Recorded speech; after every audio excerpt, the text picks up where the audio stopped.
sci-fi, squad, mech, real-time strategy, Phantom Brigade.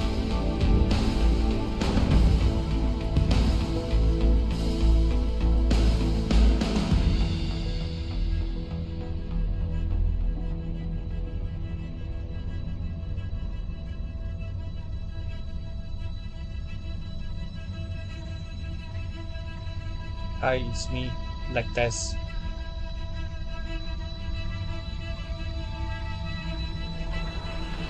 Sound check.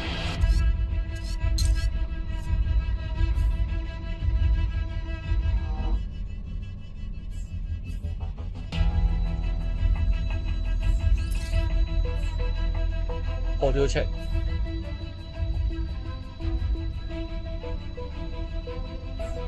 Doesn't feel like there's a difference. Well, if the background music feels too heavy, I guess I'll have to adjust later. Hi, it's me, back with another gaming stream, and this time I'm playing Phantom Brigade 2.0.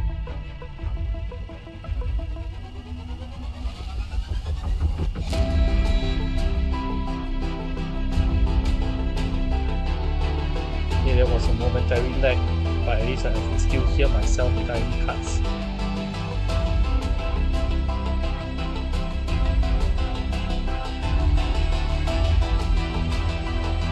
Bitrate check.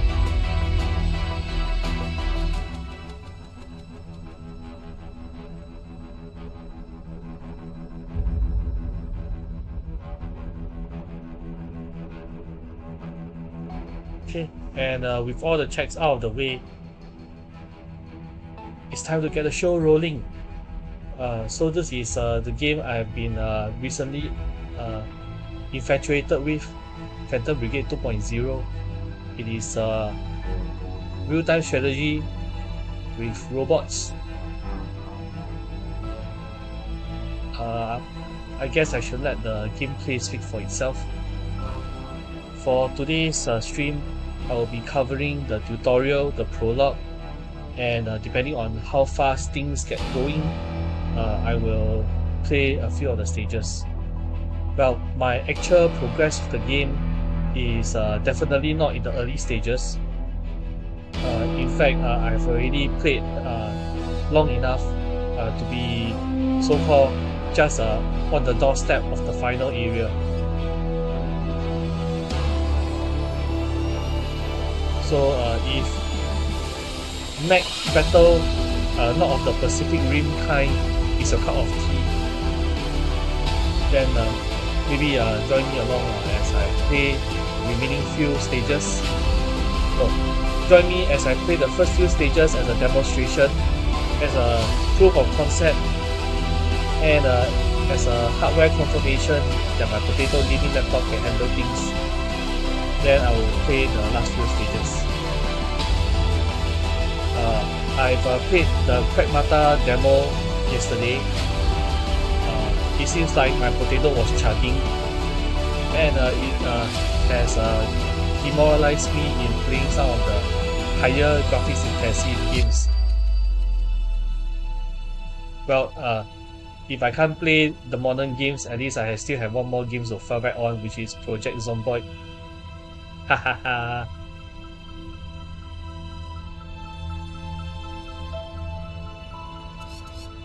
Alright, let's start. New game, a new campaign. Start at the beginning and ease into the basics of combat before taking on the campaign.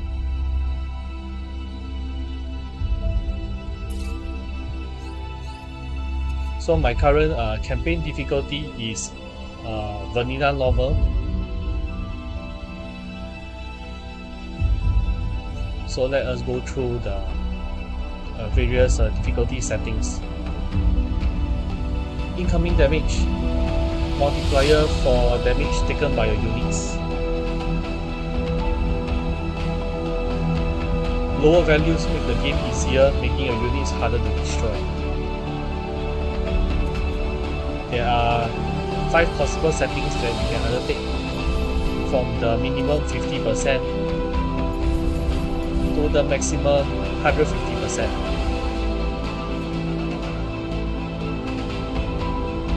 So if you are a masochist and you like to feel the punishment, you might want to set it at a higher value.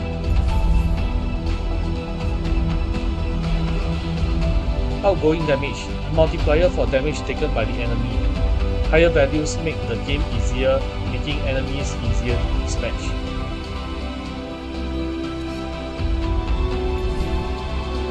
Three options, 75 to 125. You won't feel like a superhuman, and the enemy won't feel like a bullet sponge.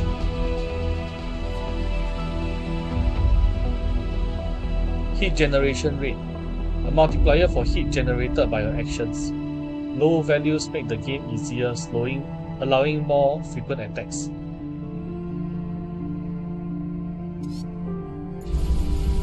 Minimum value 10%, making your max ice cold up to a maximum of 105%.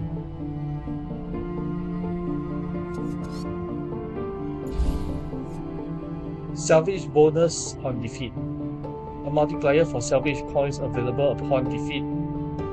Higher values make the game easier, allowing you to retrieve more of your lost equipment before retreating.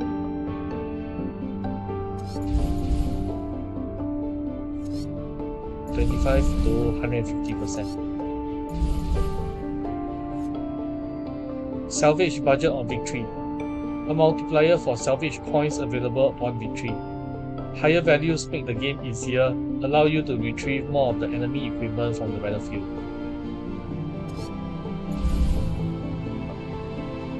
A minimum of 25%, where you virtually can't salvage anything meaningful, or 150%, ensuring that you have plenty of enemy parts to plunder. Salvage drop chance, a chance of enemy equipment being available for salvage. Lowering this value makes the game harder, randomly discarding parts too damaged to be reused.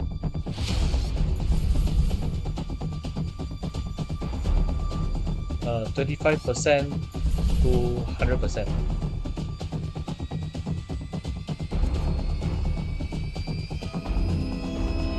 The chance of rare equipment salvage in combat or built in the workshop having pre-installed module.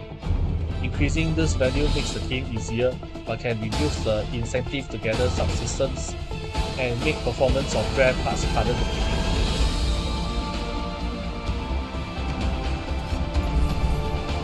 Module spawn chance 0% means any part you find on the battlefield will not come with a detachable subsystem. 100%, all parts that you salvage will contain subsystems unless otherwise stated.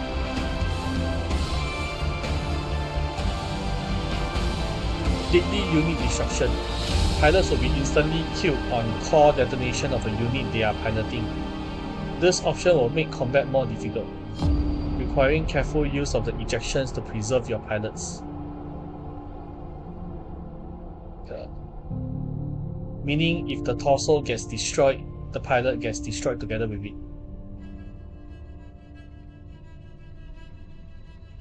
Salvage destroyed part, a toggle determining whether destroyed mech parts are eligible for salvage. Disabling this option makes the game harder, requiring careful knocking out of enemy pilots to obtain loot. By default it is on. Switching this off would mean that any parts you destroy in combat will be lost as salvage. Incoming pilot damage, a multiplier for damage taken by your pilots.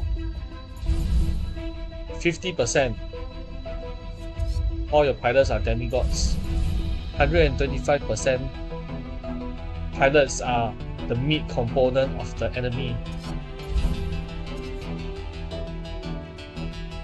Pilot experience gains, adjust how quickly your pilots gain experience in combat.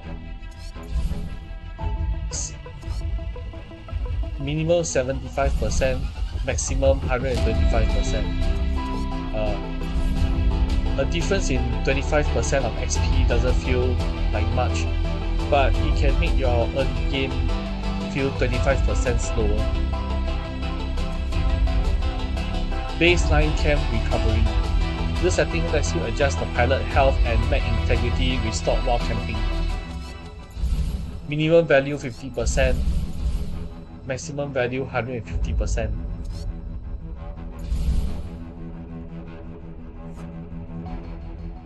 Camp resupply. The amount of camp supplies provided by friendly bases while resupplying. Decreasing this option can make the campaign more difficult, reducing the number of times you can heal your pilots and repair your units. 0, 1, or 2.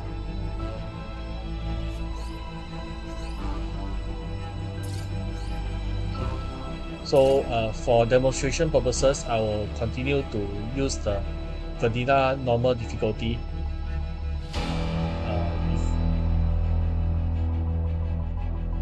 And so if there are other demands, requests for Phantom Brigade gameplay, we may consider hard or Iron Man. Also depends on my skill level. Who knows, I may be a total wipeout.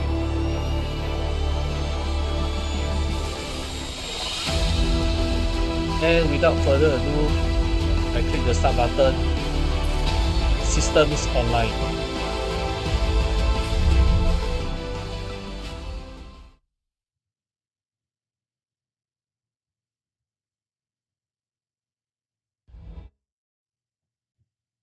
Three years ago, Boundary Falls Outpost, Fyrland Republic.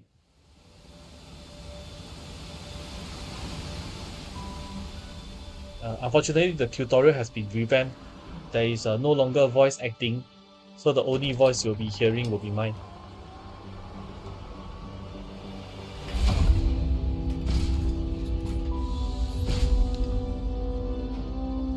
And I'm not a voice actor. Tone deaf singer maybe, but not a voice actor.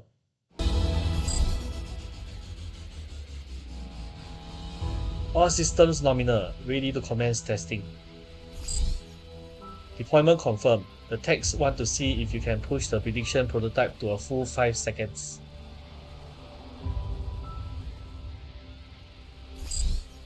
HQ, I'm seeing a lot of interference in our data streams. It looks like the northern comm tower might be offline. We're seeing that too. The lieutenant is busy at the town site. Any chance you could check on the tower before commencing the test?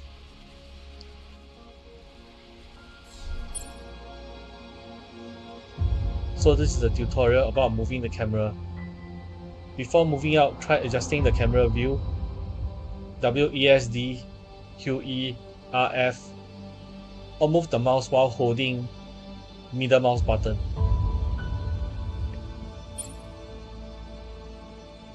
Left click drag. No, left click directly on the unit to select it.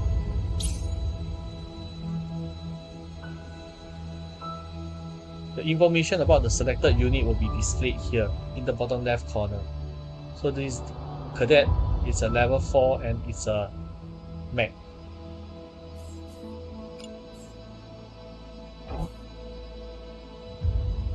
Okay, mouse over the pilot portrait for more information about his health and fatigue.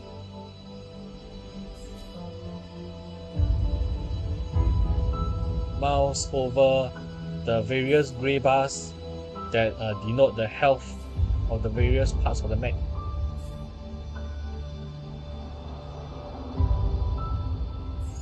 So left click the unit to open the action list.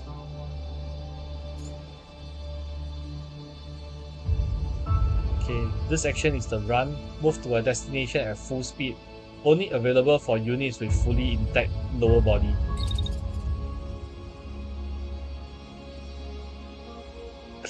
Left click in the world to confirm your movement. So the blue line denotes the path that the mech will take to travel.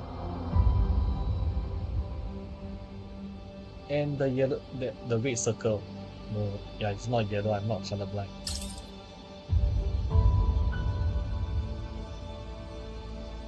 Okay, click on the button to execute the plan. Click. All according to plan. On our way, I swear, it is just those damn birds again. Major, it looks like the power line has been completely severed. How is that even possible?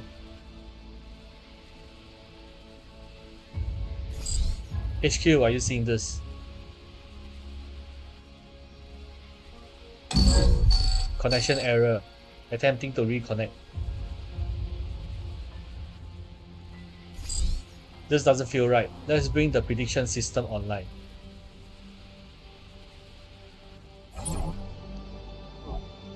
Activate the prediction system. Good luck.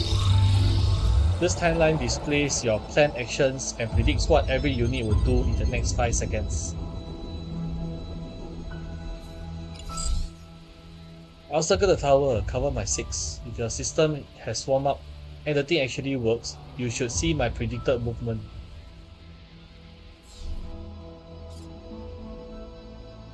This is the action bar. Click the run bar action to see how prediction helps with planning. Hovering over the timeline will also show the predictions. So I start hovering, and as time progresses, Major moves in this direction as indicated by the ghost.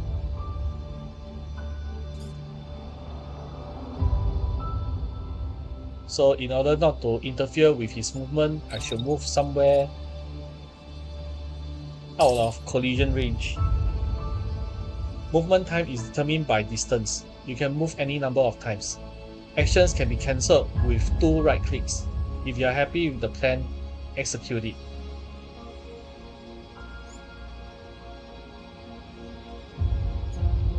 Alright, looks straightforward enough.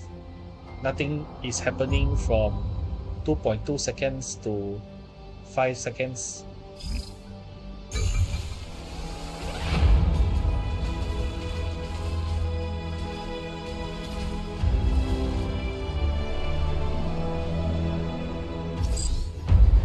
We have contact. It looks like a Cascade tank. I'm not detecting any registration or transponder. Attention, you have crossed the border into Fyrland territory. We will provide an escort back to Cascade Dominion soil. Please confirm. Contact confirmed. Commencing phase 2. Boundary Force has multiple prototype units on patrol. Try to take them intact. Major, predicting weapons going hot.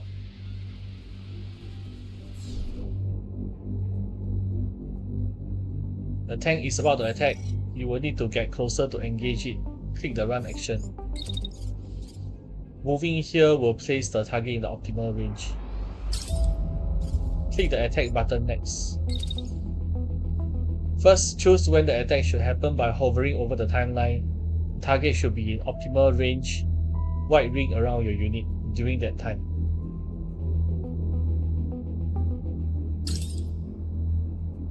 Finish the attack by clicking the targeted unit or its prediction. The percentage displayed is the predicted effectiveness of your weapon at this range.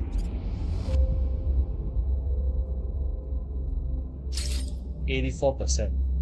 You can track the movements and attacks on the timeline to adjust the time and place of every step. More than one attack can be planned. Try creating another attack.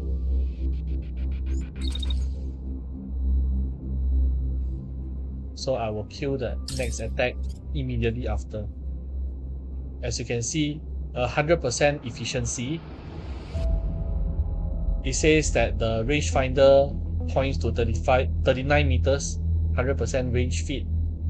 Predicted damage 336 out of 286. Pilot damage 11 out of 25.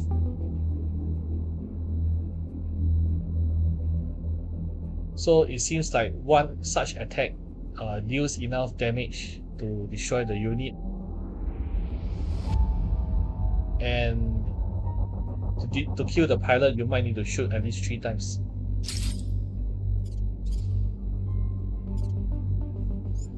So from the start of attack, pew pew pew, pew pew pew, pew pew pew, pew pew pew. With so many pew, I think the tank would more likely explode in the middle of the attacks.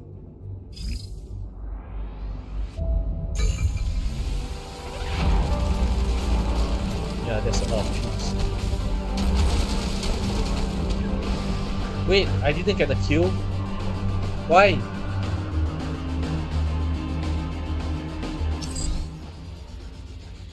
What the hell were they thinking? That was an act of war.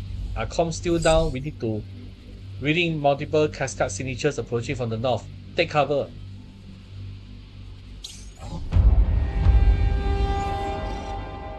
There are multiple incoming attacks and enemies out of your range. Try taking cover to avoid damage.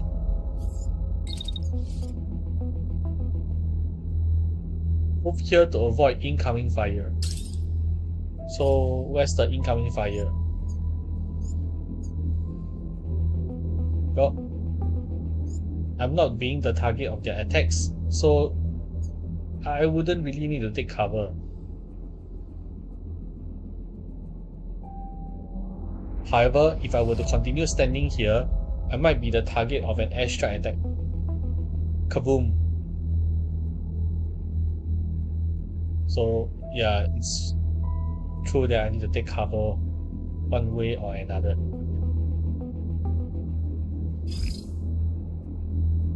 Let's just follow the objective.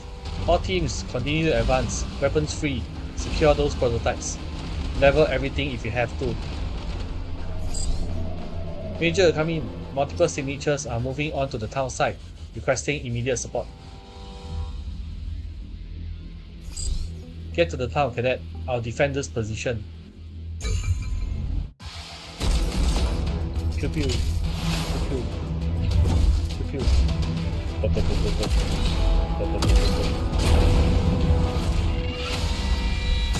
Enemy mech incoming. Run.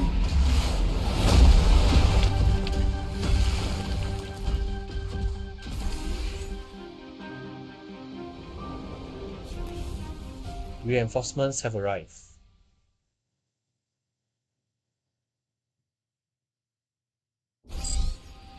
Multiple units on approach. Treat as hostile. T-5 seconds.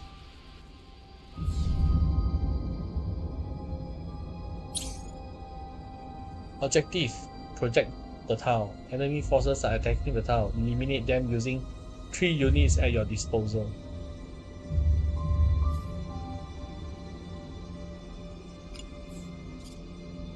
So it's a 3v6 situation.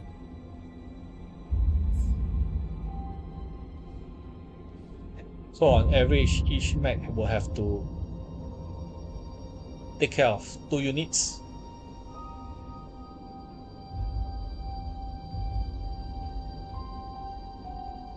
So is this odds reasonable or not?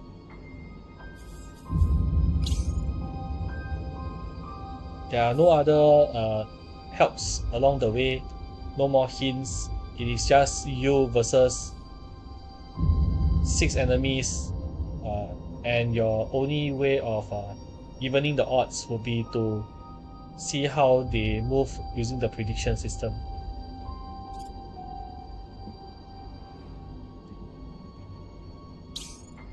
Okay, so we have Corporal with the heavy and handgun.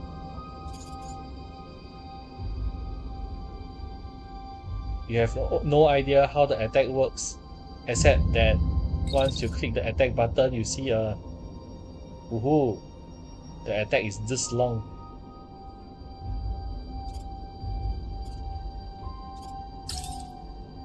So it's a beam attack.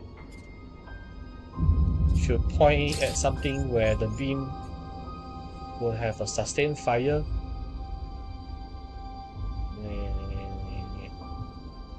No idea how this works.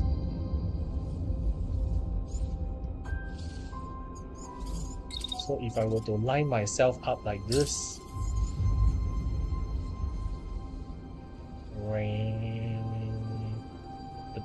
the beam, I don't think I can walk long enough for the beam to be effective.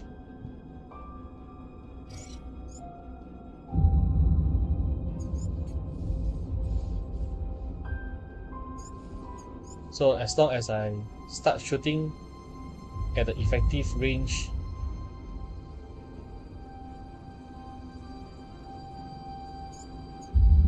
and somewhere where I can control the next attack, then I guess I'll give it a go. The lieutenant, a shotgun and a shield. It looks like he has a very significantly lower effective range. Seems to be the target of most attacks. No? Attacks are attacking the buildings. So if they are not attacking me, then I guess it will be safe for me to advance. Walk. Pew.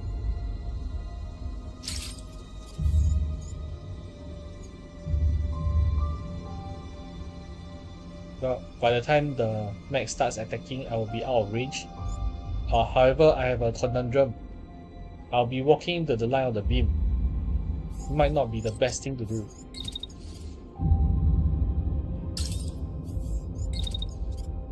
Okay, so how about this?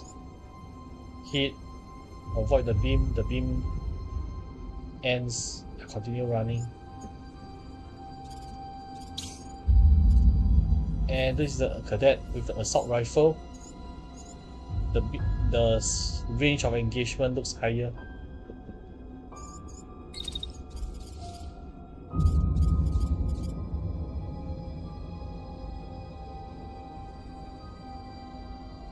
So we're running straight into the tanks of any use. Let's have a look.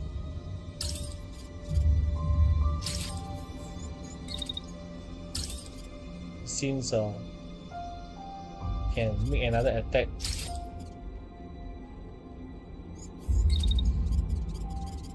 And I'll continue walking.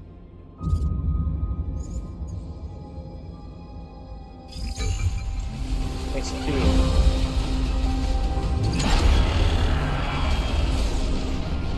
Destroy! Overkill! A tank got crashed. Oops. The mech sustained 3 points of friendly fire.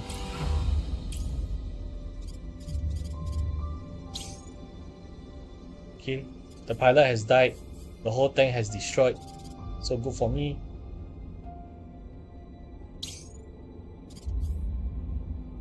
The same for the mech. Everything is gone.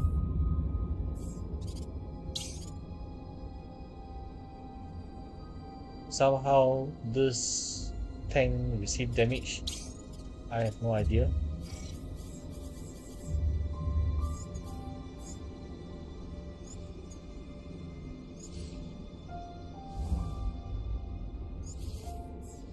Okay, so this is a tutorial that says in the heat of the battle, it can be hard to keep track of everything. Click here to replay the last 5 seconds. Hover over the timeline to review specific points in time or use the time controls to watch the action on repeat.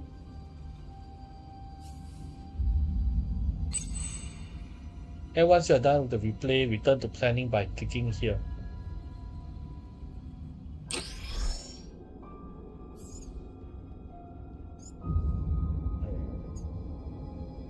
Okay, I'm done with the replay.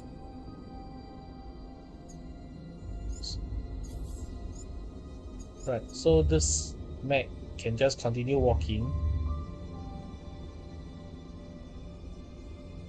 It is under attack by one tank.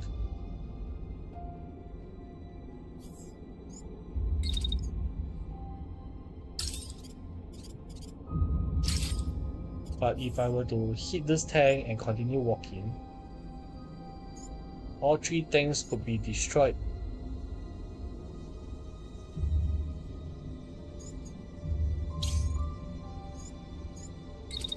And if any are not destroyed, I can simply attempt to use this shotgun and this shotgun.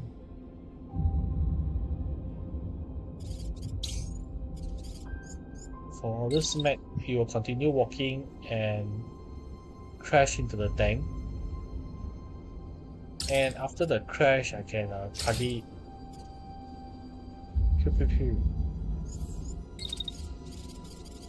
Where else?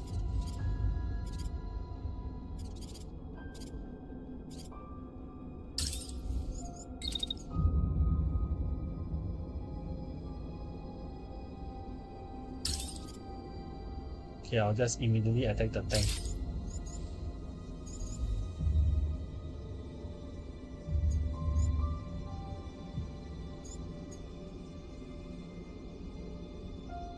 So if I'm a master strategist, this set of actions will ensure me total victory in the next 5 seconds. Wish me luck.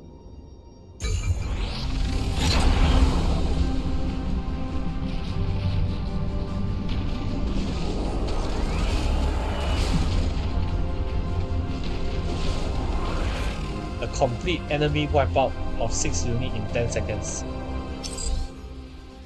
More cash card signatures approaching our position, detecting 20, 30. Connection loss. Reserve relay offline. Emergency broadcast failed.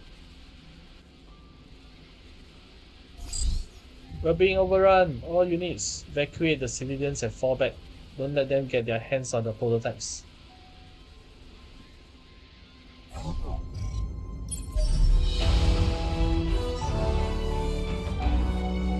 The attack on Boundary Falls was the first of many. Without warning or provocation, the Cascade Dominion swiftly overran their neighboring country, the Republic of Fyrland. The annexation was brutal and absolute.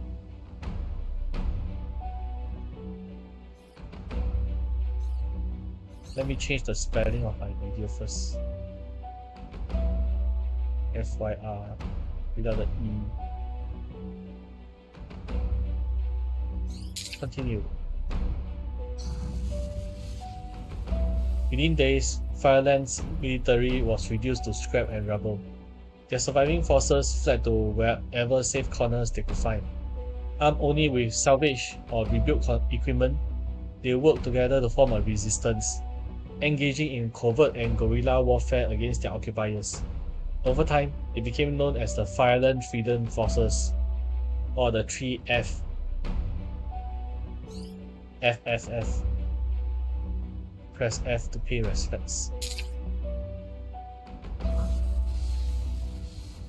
With dwindling numbers, their victories were short-lived, but the 3F had one thing that Cascade didn't: the prototype prediction technology that had been saved from Boundary Falls. These prototypes were entrusted to a small group of mech pilots who could use it to strike at their opponents with seemingly supernatural precision and speed.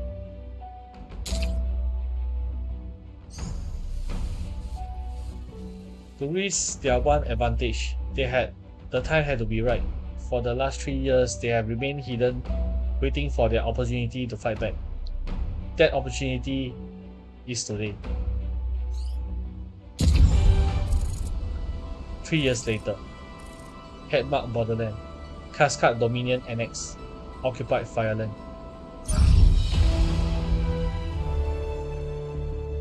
And this is the start of the story. You peer out at the vast stretch of the land before you. Despite years of occupation, it still feels like home.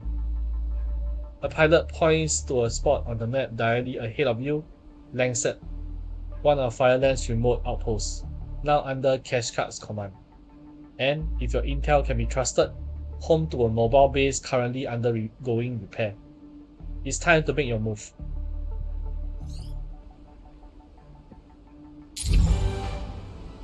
The world map.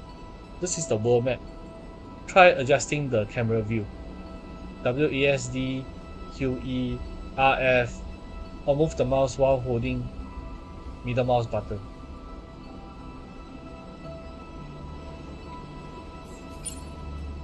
The details of your current operation and active objectives are displayed here.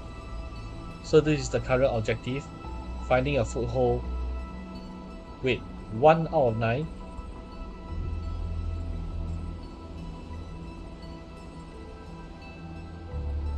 Pretty sure it means there are 9 objectives to complete before finding a foothold is complete. Your intel has suggested that a nearby repair yard is housing a mobile base or crawler. An asset like that will greatly benefit the resistance. Investigate the Lancet repair yard. Lancet, 100 kilometers, about 2044.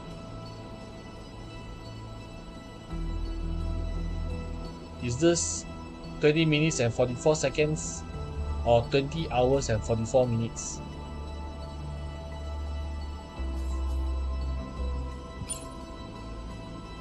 Okay. So this is the town.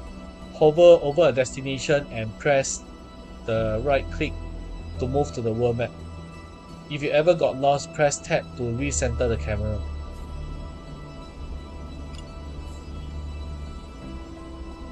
Okay, press tab, recenter the camera. It is on my forces. 2 active mechs, the squad. The scout squad dispatched by the brigade, 1 down by a long journey and in need of maintenance.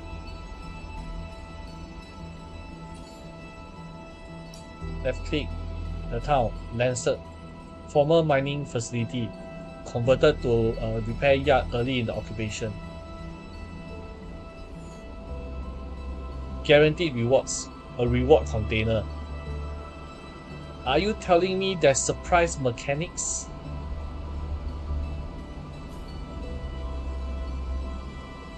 Okay, there is 1 times on-site contacts. Enemy squads already present in the contact area. Prepare for immediate engagement. And there is 1 times dropship contacts. Incoming enemy dropships detected. Keep an eye on the sky and expect reinforcements to land shortly. Danger level 1 star out of 4, L1. Pretty sure the L1 doesn't refers to the floor level.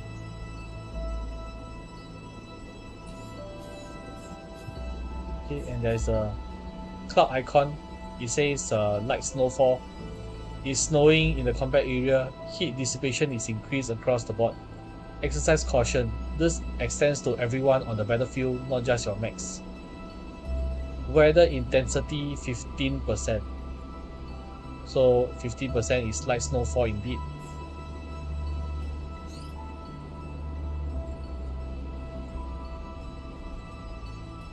So click to open the campaign status screen. This province is held by the occupation forces. Follow the objectives to liberate it. Tucked into the mountains, this oft-forgotten part of the country is used to be a booming mining district. With no strategically important industry to speak of, this remote region has nearly no enemy presence, the first weak link in the chain. Good to be home. Despite the circumstances, your crew is happy to be back home and is raring to fight. For the time being, your units will be more effective in battle. Your salvage crew will recover more salvage, and your squad will recover more every time you stop.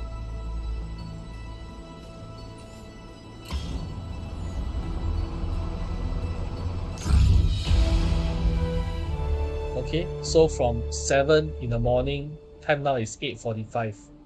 So it's a post-dawn attack. Lancet, once a remote mine way up in the Headmark Highlands, Cascade forces repurpose it as a repair yard for some of their larger armored vehicles. Those were the early days of the occupation. Now, aside from a small patrol, it seems nearly abundant.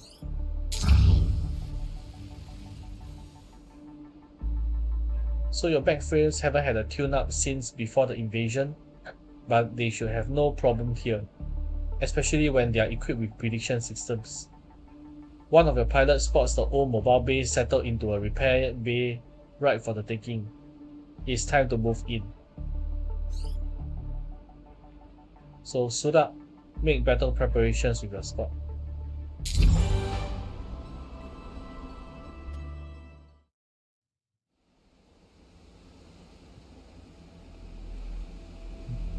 Breach, head mark, 07 hours.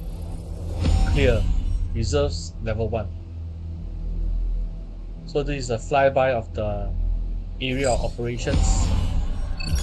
Okay, this is what we have been training for. If you can capture their mobile base, we will be able to repair and refit those rusty yachts. Control, we are seeing 2 planets approaching from the west. I'm getting a negative response on my IFF, treating these signatures as hostile.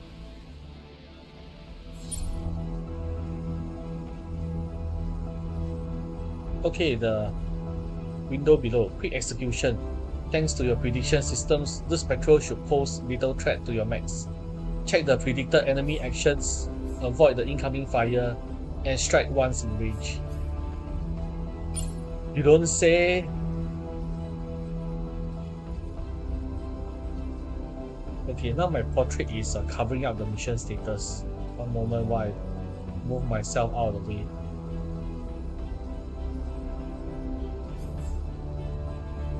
Okay, how about this?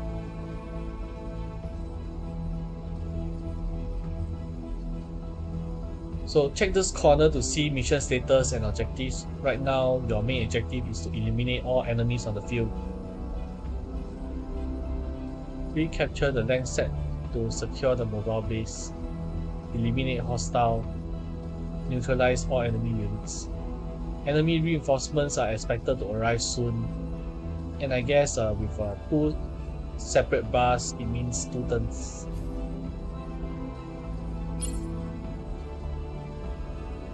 Okay, the enemy has called for reinforcements. It would be a good idea to clear the field before they arrive.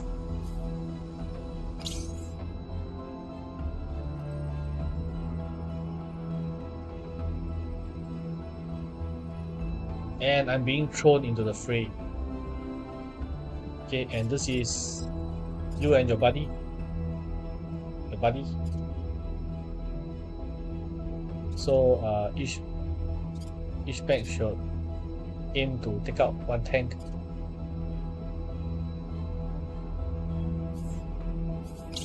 But does it really work this way?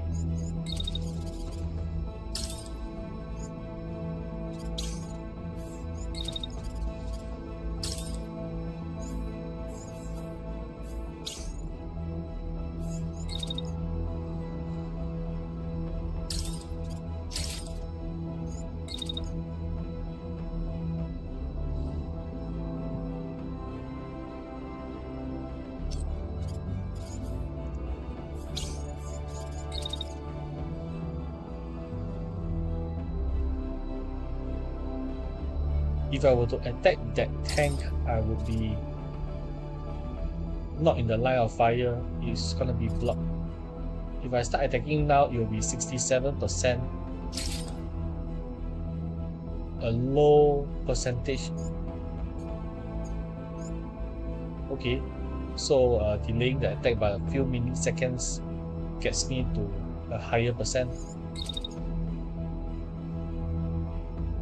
But it seems that I'm unable to chain attack immediately after because of heat problems.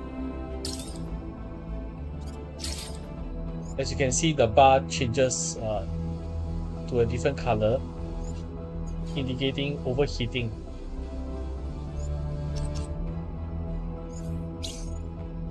Weak.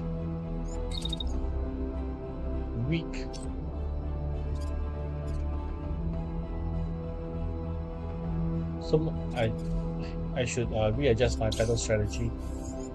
If I were to destroy 1 tank this turn, I can destroy 1 tank and the next turn.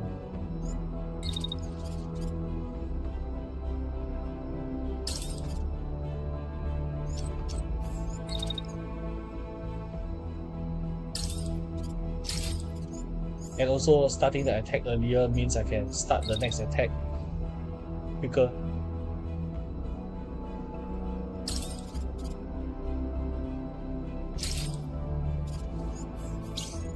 How about this other attack?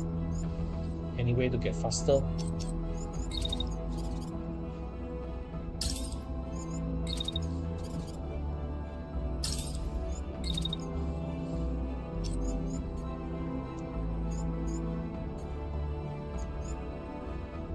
%, 60%, 100%, 87%, 90%.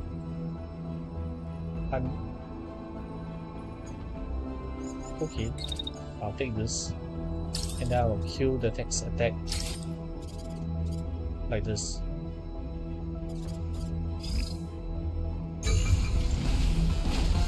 No, I'm gonna overheat. Ah!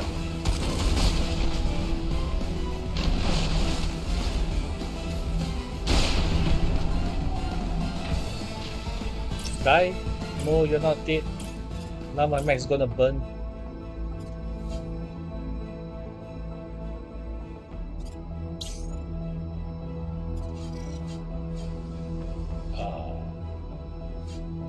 Moral of the story: plan your heat management better.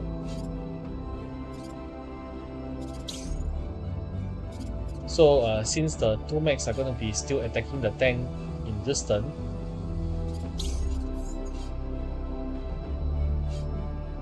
I will have to let them continue to do their stuff while the tank is already going to be surrendering.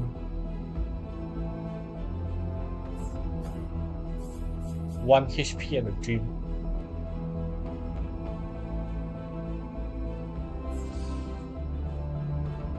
No other enemies on the battlefield. I have no way to predict where the reinforcements are going to arrive. I guess the only thing left would be to let our allied units stand idle.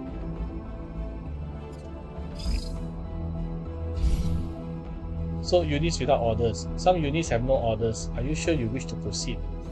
Yes. Boom. Deploying those old mechs. Ha! Is this supposed to be Fyrland's resistance? Let's put them in the ground and report it to command.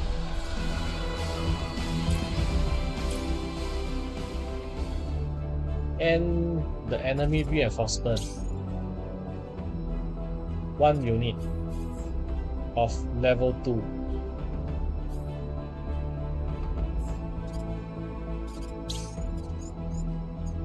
Is he gonna attack? Yes, he's gonna attack. He's gonna attack the allied unit with the shield. I'll just plonk the shield and let it point at the enemy.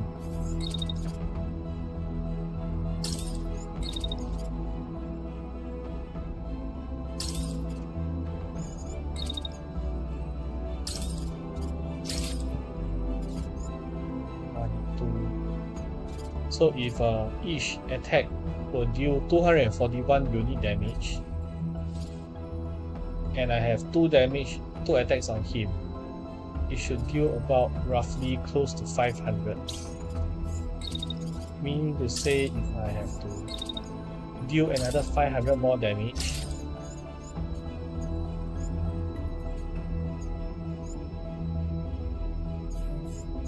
technically the unit will be destroyed.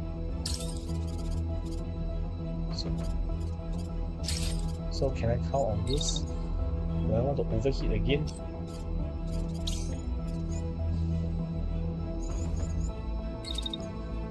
Yeah. Let 5 seconds later me handle it. Ah, friendly fire! Crashing! Oops!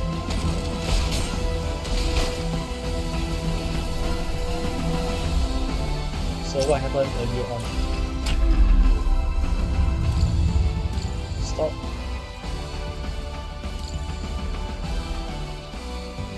So my mech with the shield engaged him first, got shot in the back. And once I raised my shield, the enemy crashed into me and fell.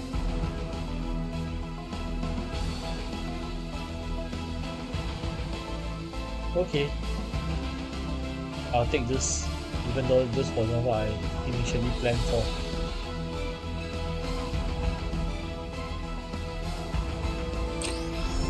Okay, and since you're down, you're gonna get back up soon.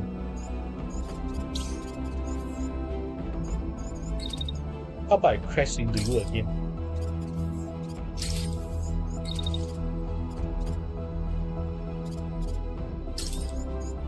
Crash?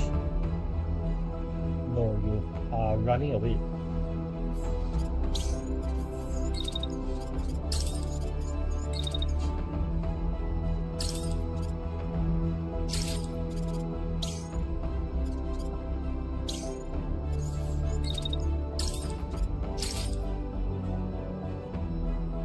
So if I successfully kneecap you, I will be shooting you at either this location or further down. I have to continue chasing you.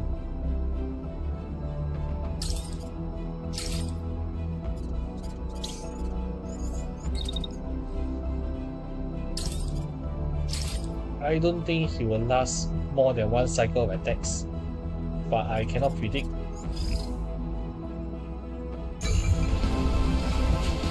Bang! Collide! Okay, crash. Success!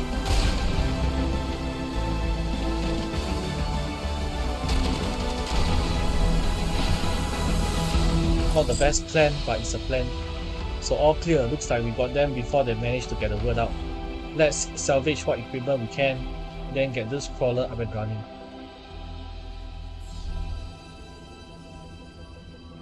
Victory! No targets remain. Mission successful.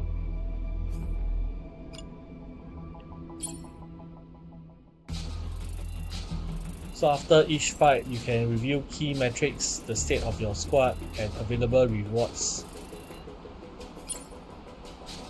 Debriefing starts with a quick summary of the outcome and key stats.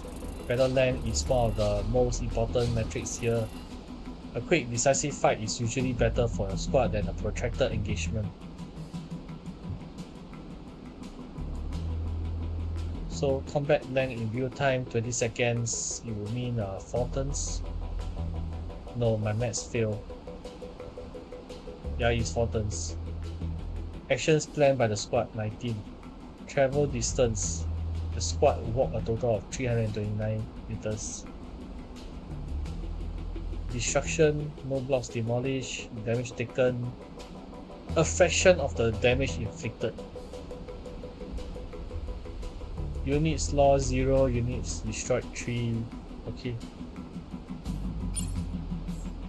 Press this button to proceed. The next pages cover the state of your pilots and mechs. Taking care of your squad is key to a successful campaign. So it's important to take note of pilot injuries, fatigue, experience gains, and other events that occur in combat. This mech is assigned to a given pilot who will be displayed in the background. You can hover over this panel to get additional information about the state.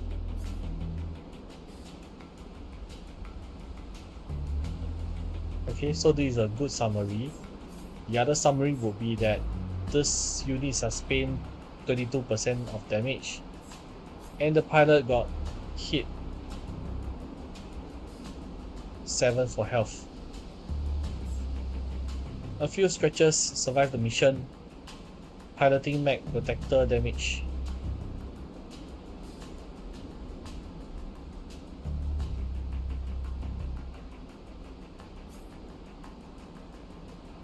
Okay. Updates. These are the things that the pilot did. Trauma 0 out of 3. Permanent trauma from getting knocked out in combat. Each pilot can only tolerate a set number of traumas before death. Each acquired trauma adds a new trait to the pilot.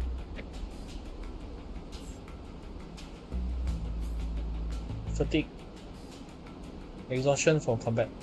Triggers adverse effects in mechs.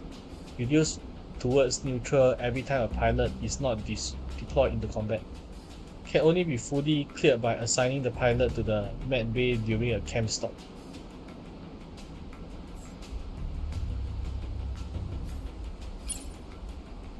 And proceed to the next page once ready.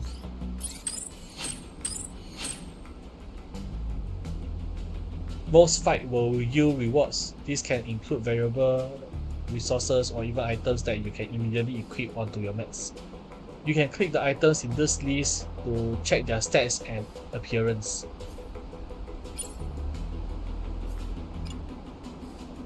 So I have earned a level 2 shotgun and a level 2 assault rifle.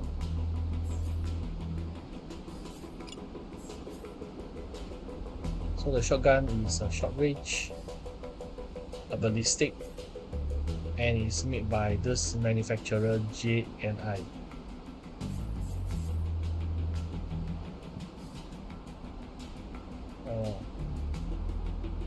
Are these numbers big enough for you to view on screen?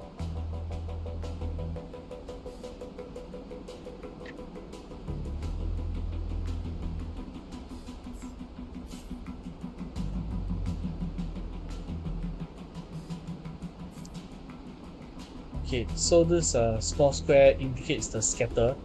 This displays indicates weapon scatter angle. Wider angle spreads projectiles over a wider cone, making targets harder to hit. The range in which this weapon is effective. The graph reflects whether the weapon remains effective throughout the recommended range or if it changes potency depending on distance and scatter. So the optimal range of engagement for the assault rifle, 2 to 33 meter. Minimum cooldown. The sustainable rate this weapon can be used at. The lower bound is action duration, as attacks can't be overlapped, but the interval is usually higher to allow net zero hit accumulation. Varies depending on action duration and heat generation of the weapon, counteracted by heat dissipation in the reactor core of the mech. Okay, too long didn't read. So the action duration, how long it takes for the weapon to fire. Short action durations are valuable for weapons with narrow windows of opportunity, such as shotguns, but quickly spike hit. The minimum cooldown, the sustainable rate this weapon can be used at. The lower bound is action duration, as attacks can't be overlapped. Did I just read this?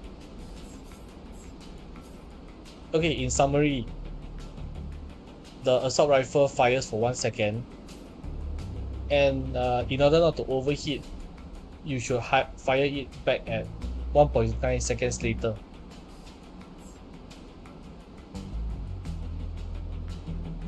Okay, and this rotating numbers will indicate damage per hit, per attack, per DPS.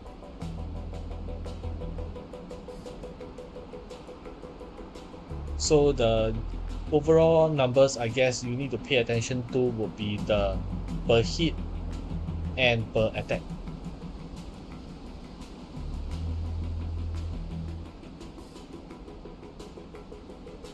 Pilot damage and structure damage are different types of special attacks. So we have seen what pilot damage can do. Damage taken by pilots. Too much concussive damage will knock them out. Useful to ensure that enemy units are intact for salvage. Unit damage, direct damage to unit integrity and barrier. Structure damage, damage to structures, useful for destroying cover.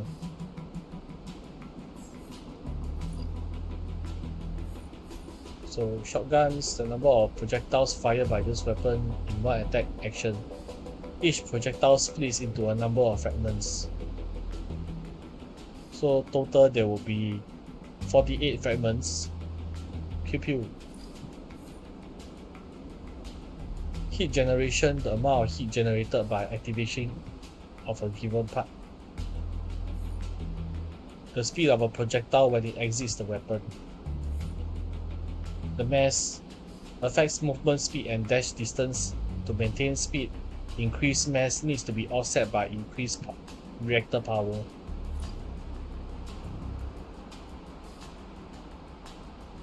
And there is this gray rectangle below, which is the subsystem attached to the weapon.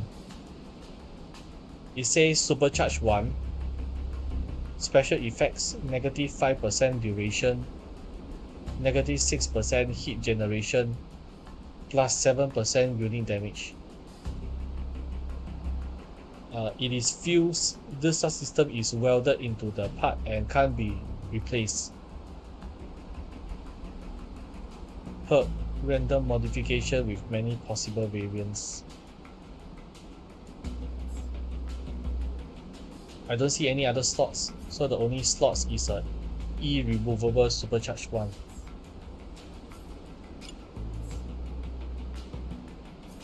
So for the assault rifle, it has a Force Enhancer 1, which is simply plus 11% unit damage.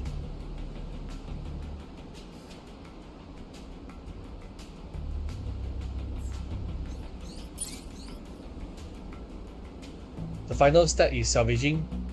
Every unit you defeat on the battlefield might provide new parts for your mechs.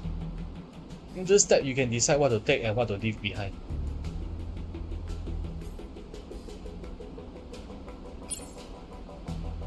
Each enemy with compatible equipment will be displayed in this list. Units like tanks might not have any, while enemy mechs might have up to 6 usable items. Some fights can involve dozens of enemies, so remember to check for additional pages listing more units and items.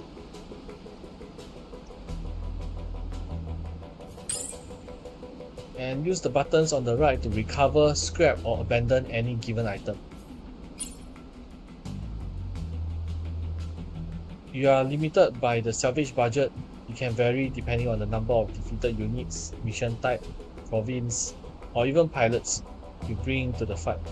So some options can be more costly, such as recovering items instead of scrapping them for resources, recovering higher quality items, and recovering parts that were destroyed in combat.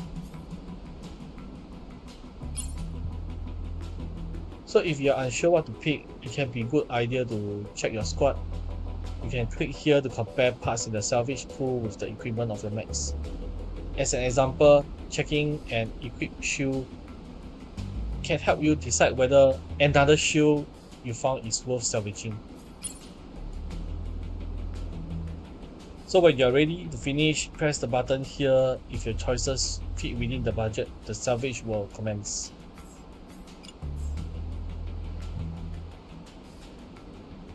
So it seems like I should have more or less totaled the enemy mech earlier on.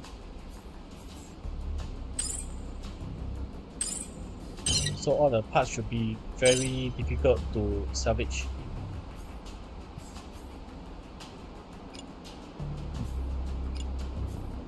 So what can I not salvage to fit the budget?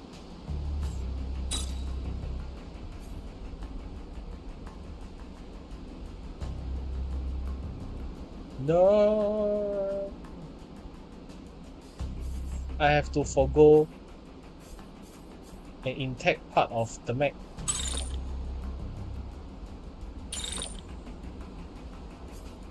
Alright, so since I can't salvage everything, I will have to feed the budget by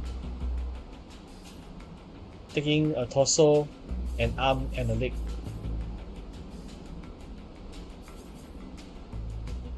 And since I already have an assault rifle as a reward, I should I think I can skip this weapon.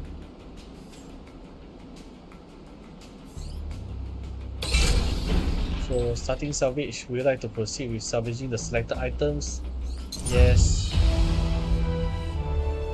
The mobile base is creaky from disuse, but still otherwise intact.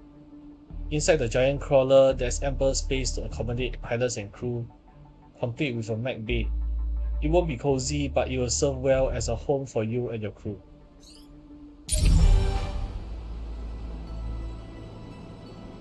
So the mobile base, with this rugged all-terrain vehicle, you'll be able to take the fight out onto the road, striking the enemy where they won't expect it, refitting your mechs in the field and sheltering your crew. It will be crucial to your campaign. So click this button to begin exploring the mobile base.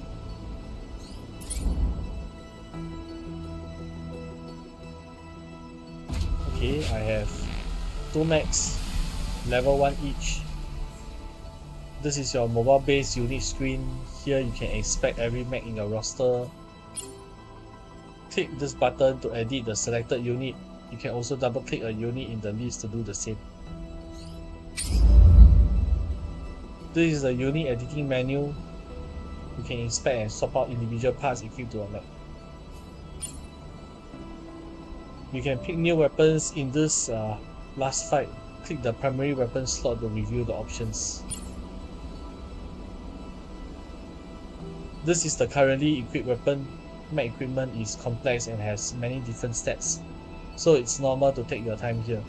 You can hover over different stats in this window to see their detailed explanations.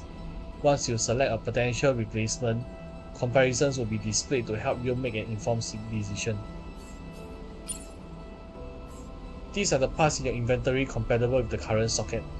As you acquire more, you can take advantage of the filter and sort options above to refine this list. Hover over a weapon to see the comparison with the currently equipped weapon. Some choices will have trade-offs, while others could be a direct upgrade. Pay close attention to the level of each piece of equipment. Parts of a higher level will let your mechs face stronger enemies, as damage and health are scaled with your mech's overall level. Equip a new weapon by double-clicking or long pressing it in the list.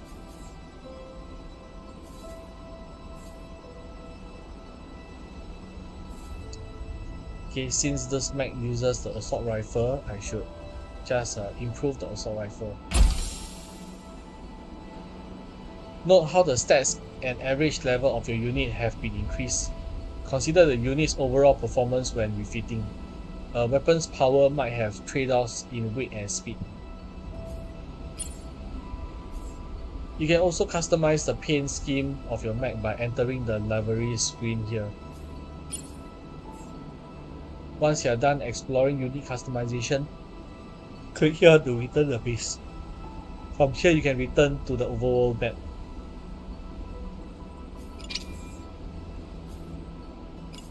Okay, so the longbow is white. There are 132 variants.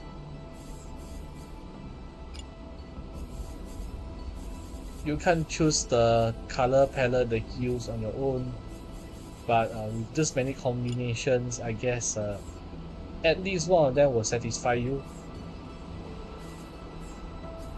And since we are fighting on a forested region, if you want to try being a camouflage,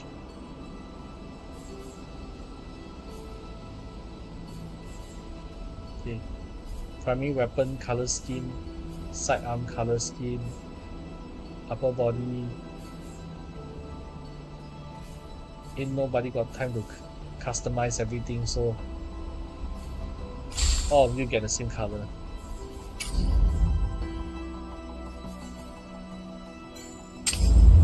Okay, protector.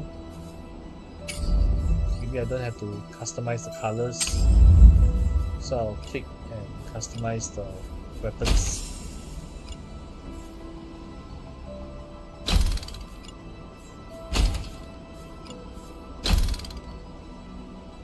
Okay, so with that, at least one of my units have a better chance of survival.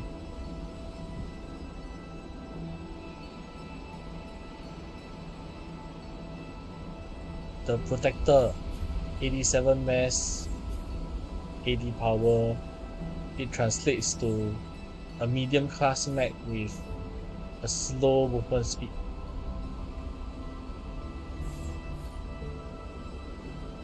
The shotgun, fires for 1 second, cooldowns for 2.1 second.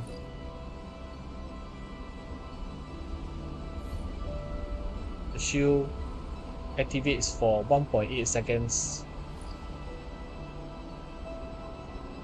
and you can activate it all time round.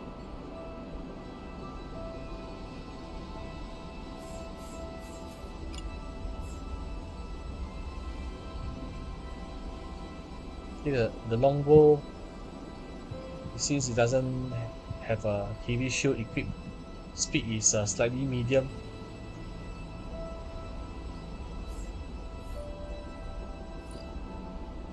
Attack speed 1.6, secondary attack 0.7.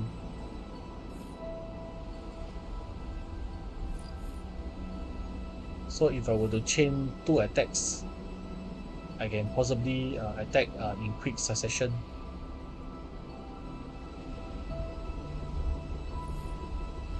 Peak hit 51 out of 103. Peak hit 22 out of 103.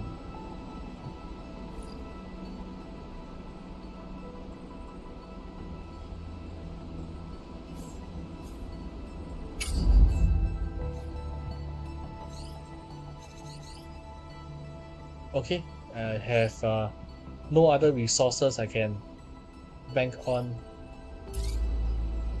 Back to province. As the crawler's systems hum to life, you immediately notice a blip on the scanners. It's a distress call sent from a civilian radio on 3F frequencies. Cascade's forces have begun to move into a local village, no doubt in response to the attack on the outpost. There's no time to waste.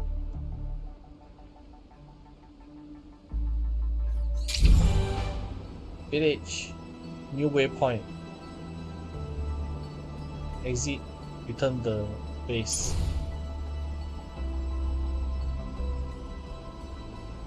In the middle there is something called the question mark. And since it is along the way, let's move it to see what it is.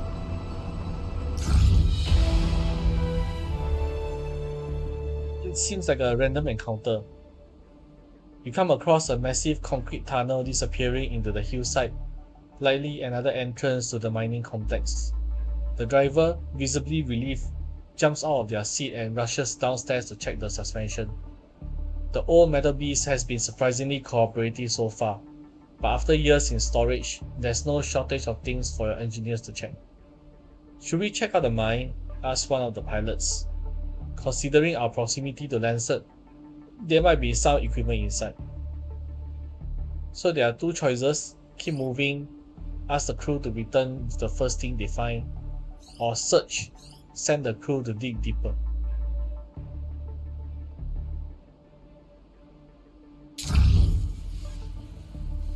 So the results of searching deeper, some old equipment has been stashed right in the entrance to the tunnel, but your squad reports that they have found a small storage area off to the side. You look out of the window to see your crew dragging a large crate through the grass. One option: leave, salvage a reward container. Literally another loot box. And what do we have? We have a Nox 2M leg.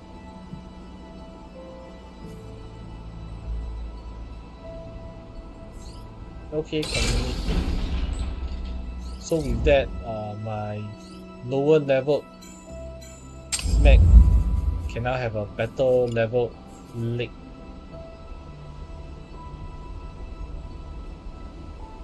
So highlighting the new part, it says that there are a few blue colored text.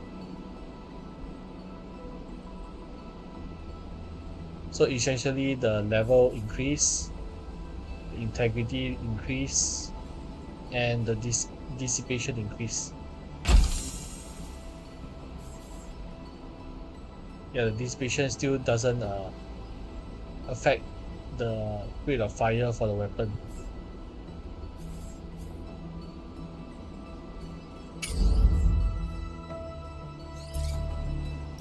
Onwards.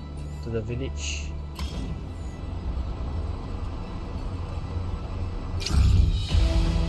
So the crawler stops on the outskirts of the village. The briefing table in front of you lights up with the enemy signatures and topographic scans. "We can't go in there guns blazing as usual," a pilot says to another. "This isn't a base or a battlefield. These are people's homes." You have to attack, so it's suit up, make preparations with your squad. So the mobile base can scan the site in advance, reviewing valuable intel. Customizing your squad depending on the mission and local terrain can be a key to victory. You can review mission details, environmental warnings, enemy numbers, and other intel before proceeding to your squad.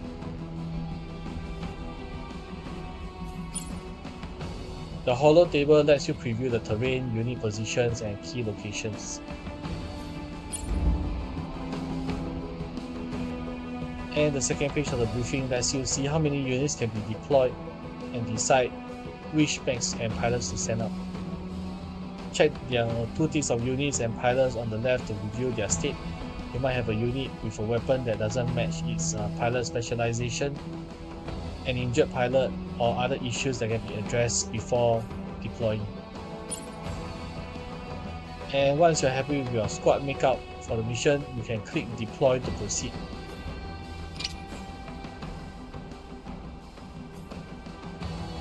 Well, I remember one of my pilot getting heavily injured. Over here, it seems like all of them have been rested and repaired.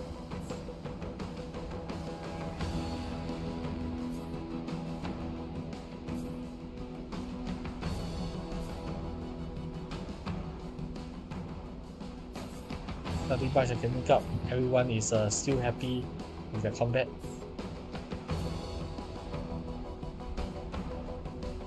No critical issues blocking deployment. The deployment button is blue. 250% XP slots filled. Starting combat. Wait, but I haven't seen the intel yet.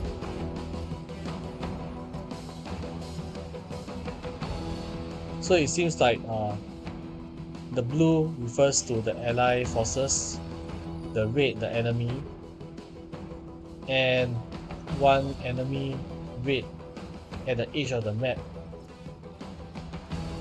Pretty sure I will have to assume this is reinforcements, otherwise I can't explain it.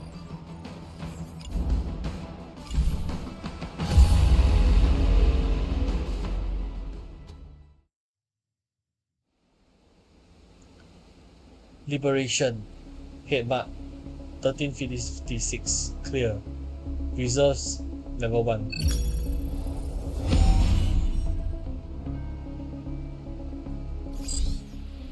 This isn't the best place for a fight, Commander. Lead the enemy away from the buildings. Fyrland Freedom Forces should be here soon. They are bringing in direct weapons. So, friendly territory, not every fight takes place out in the field or at a military installation. From time to time, you will need to deal with enemies in civilian areas. Avoid using civilian buildings as cover to protect them from damage. Leaving a city in ruins can complicate your campaign, reducing rewards, worsening your relationship with the resistance forces, or outright failing the mission.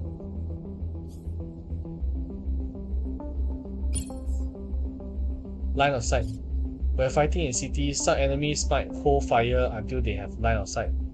However, it's best not to count on their trigger discipline. The enemies will fire if they catch a glimpse of your unit, even if there's a civilian building behind it.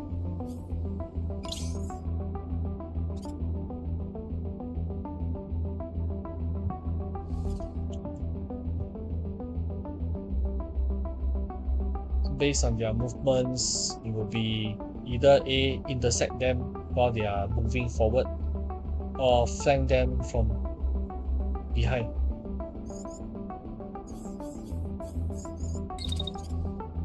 In any case, I still have to move. Maybe I'll take out the tank first. It's blocked.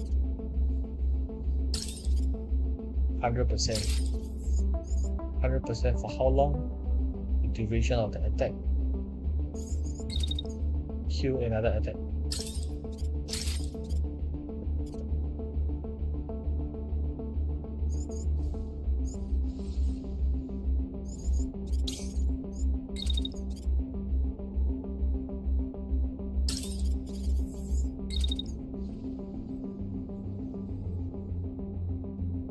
Unfortunately, the range of the shotgun is too short, and the movement speed of the map is not fast enough.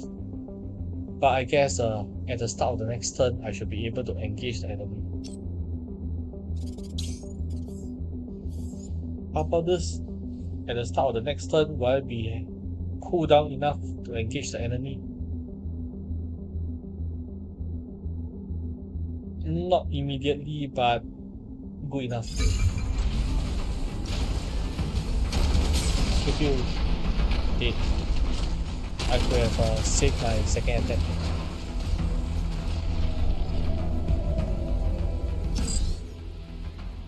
Approaching the LZ, landing 5 seconds away.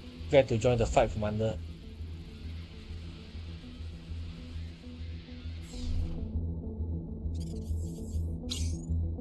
So where is he dropping? On top of the building. Can I command him? Doesn't seem like it's possible.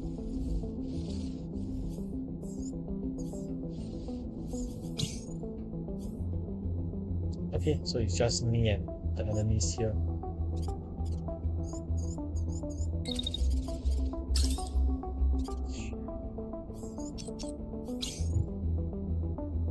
Will I be able to ram him? My weight class is medium. His weight class is medium. If I were to raise my shield, increases the weight class of the unit.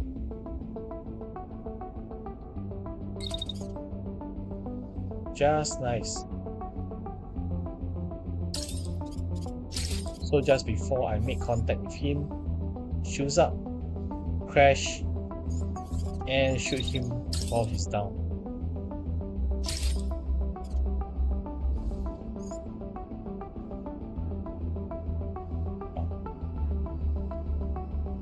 Maybe I don't have to move too far. Okay, I'll collide with him here and shoot him just a few meters away.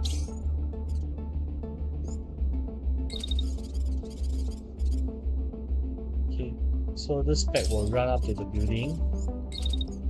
He will shoot whoever he likes.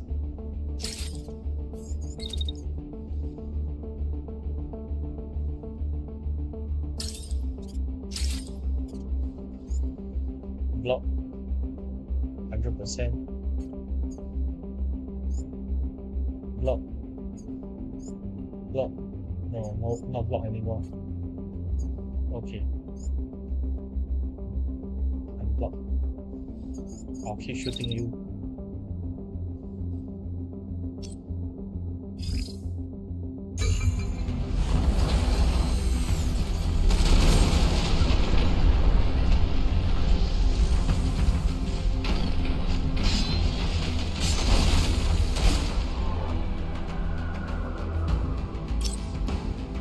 I couldn't run him over, but he's at least crashing. So should I continue shooting at him or crash him again?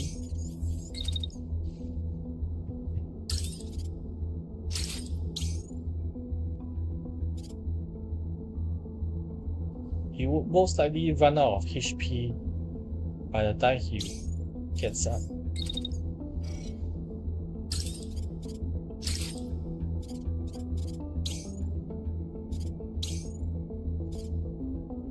Alright, let's see if this is good enough.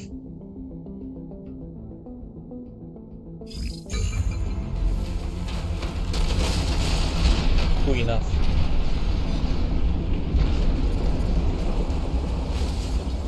And why am I crashing?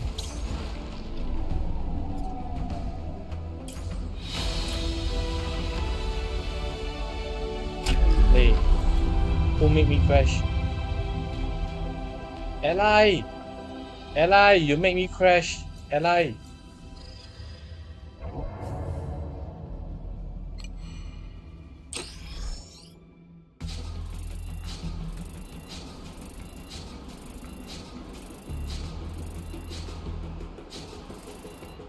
Okay, so I sustain 110 damage.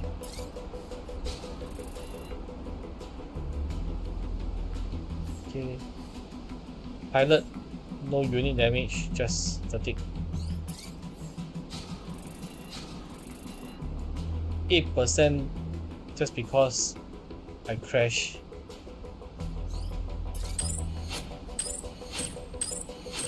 So I've gotten a cam, I've gotten leg part, I've gotten a cluster, MLS, missile launcher system, I've gotten a shield,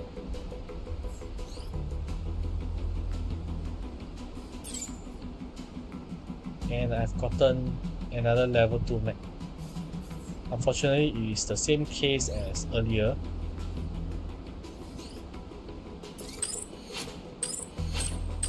So if I were to see that I'm having legs, I can choose not to salvage a leg.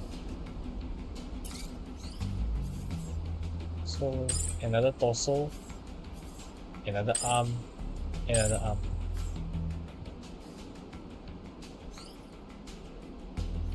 And 50 out of 55. I guess the legs will have to be salvaged. Nothing I can do about it. 60 will be over budget.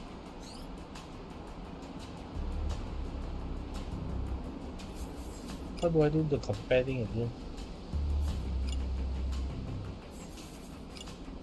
Like this. Click on the ally part. Click on the salvage part.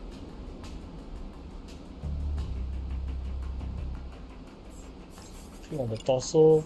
Click on the torso.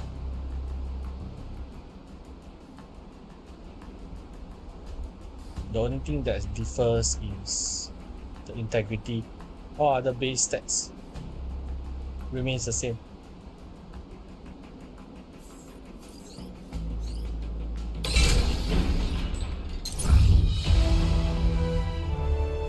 One of your pilot leaps down from their mech, raising cheers on the rest of the crew. Everyone's in high spirits, but you can see they need to rest. The mech bay and the repair systems are finally up and running. It's time for a short stop.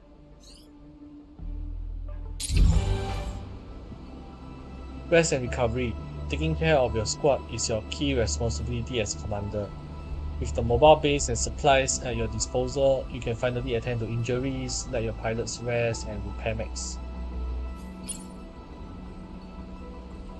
And this is the overview corner. It gives you an at-a-glance summary of the units and pilots at your disposal, along with other important actions.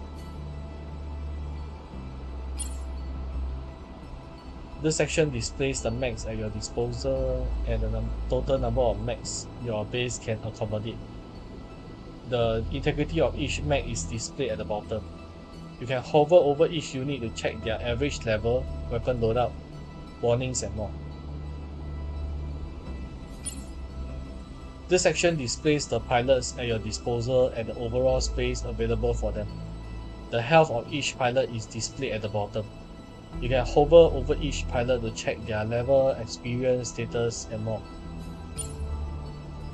With your pilots exhausted and your max damage, it's prudent to set up camp and attend to your squad. Click the camp button below to proceed.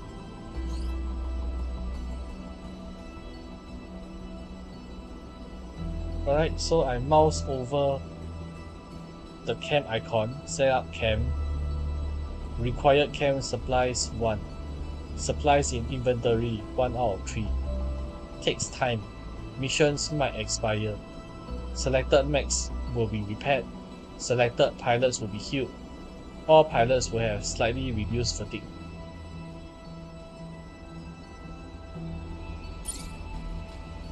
Preparing camp. You have the supplies to set up camp. A limited number of mechs and pilots can be attended to in one stop. Carefully review which pilots should be sent to the medical bay and which mechs should be repaired. Select the mechs or pilots requiring attention, then press start to set up the camp.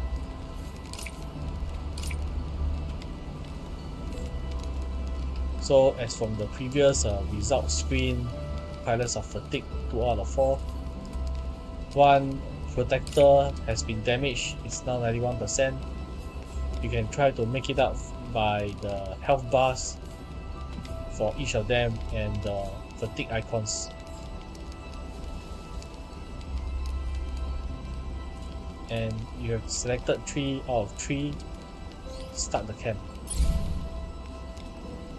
So are you sure you would like to spend the supplies and set up camp? This is the last set of camp supplies in your inventory. No further stocks will be possible until you find more.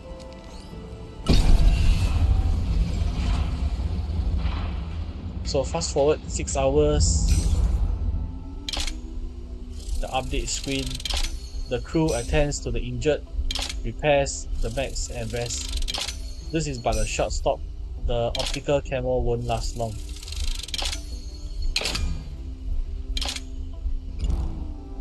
And these are the effects of the selected pilots and mech.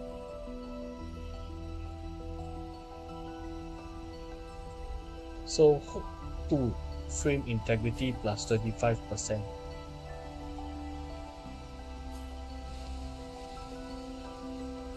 This effect is based on the hope level. Hope is gained when you progress the campaign and lost when the enemy gains an upper hand.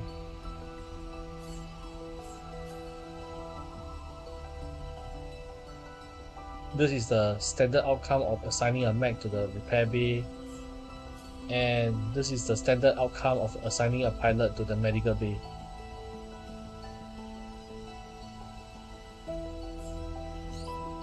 Alright, once satisfied, move out.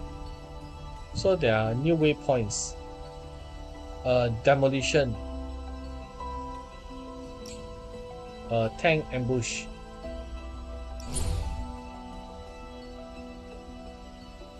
So finding a foothold, 4 out of 9, open season. It's time to take back Fyrland. The enemy forces in this province are few and far between, so this should be a good place to start. You have intel on multiple enemy locations. You can be engaged in any order.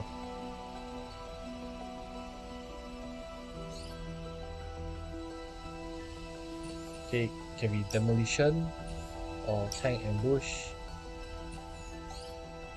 Well, before I start any of them, it will be a good idea to upgrade my mech.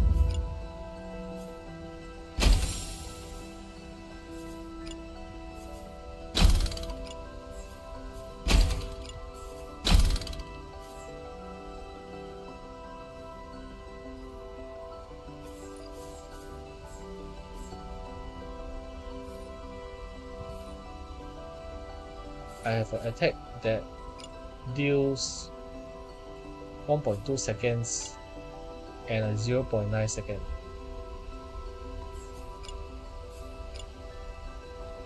Ranges looks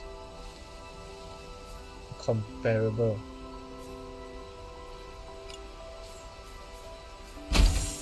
Or how about I give the shotgun guy the missile launcher.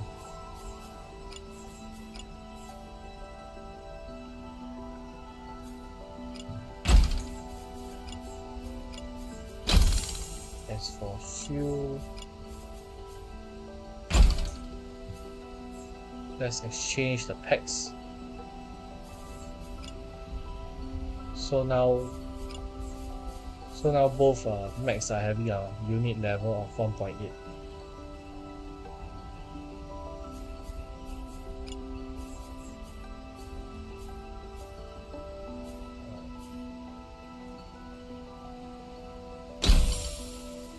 makes no difference.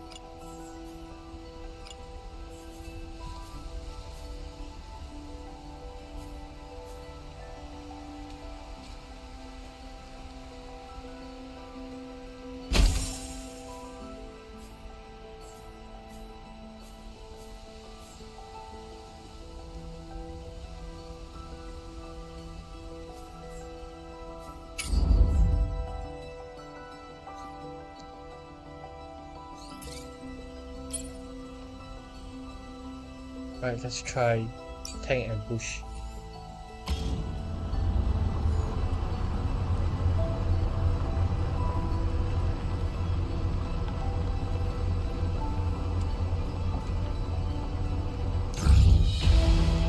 Your navigator is getting more and more comfortable driving the mobile base. Your crew is strapped into their seats, worried looks on their faces. You can drive circles around them with this thing. It shouts through the roar of rocks, hitting the armor under your feet. The screen seems to agree, tracing a neat circle straight through steep terrain around the enemy convoy. And the crawler slows as it approaches the enemy convoy. It looks like you'll manage to take them by surprise. You'll signal to your pilots that it's time to deploy.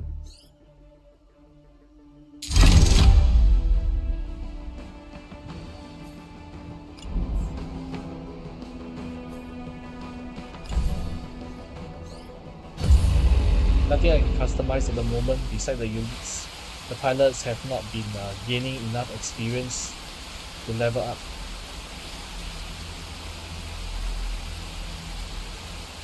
Tank ambush. I should have relatively high enough firepower.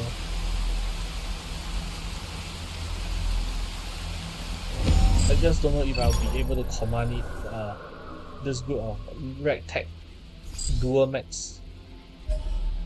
Commander, a 3F unit is nearby and might be able to assist. They are a little worn down, but you'll need all the firepower you can get.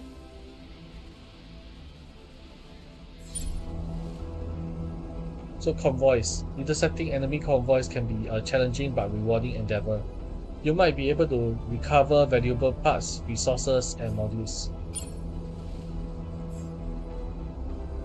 These units are your priority. Try to take them out first and only engage other enemies if you have no choice. Escape zone. The vehicles in the convoy are heading to this location. They will escape the fight if they cross the highlighted threshold.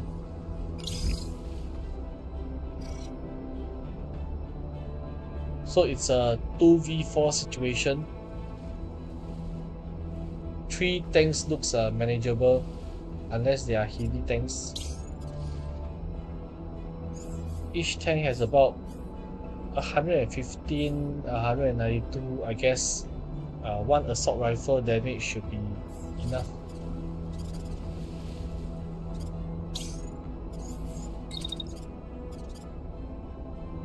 Oh, the circle looks like a donut. Does it mean that it has a minimum range?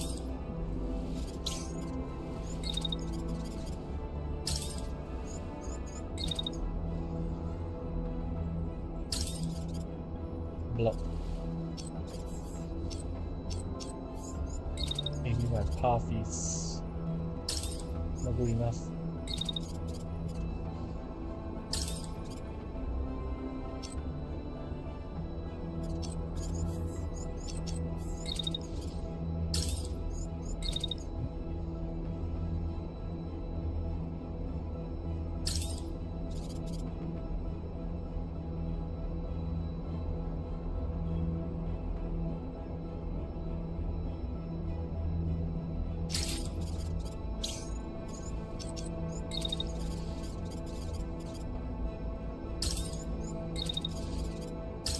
Will I be able to crash into the tanks like how I did to the mechs? Ultra light will crash into in the collision with any unit, including a light mech.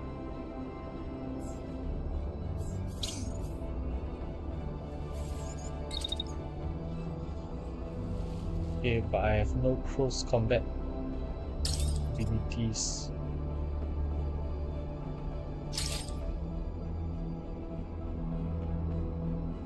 predicted damage 364 out of 362. Sounds like an instant kill to me. So will it be an instant kill?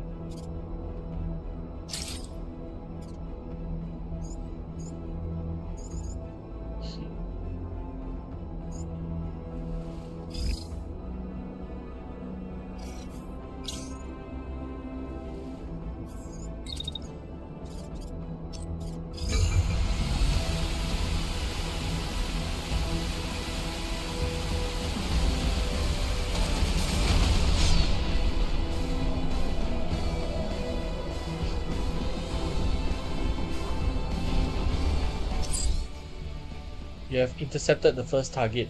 We are seeing some spilled cargo on our sensors. Reach the vantage point, enemy in sight. I'm near my limit here, be piloting this tin can for the past 20 hours. I sure hope those crates are packed with meals and bathtubs.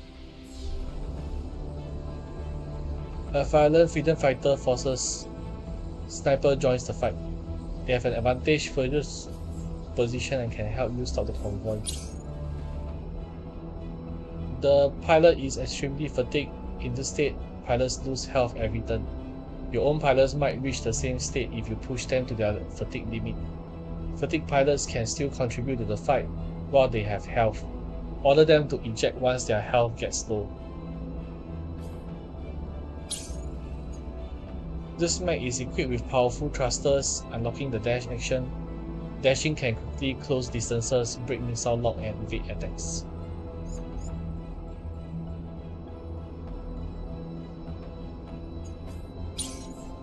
Cooling off.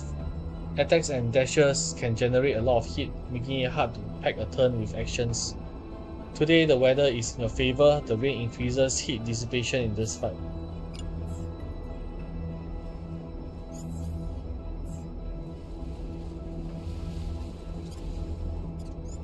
So if I were to let the ally run its own devices, he will attack the mech. But I'm already attacking the mech, so I can afford him to attack the tank.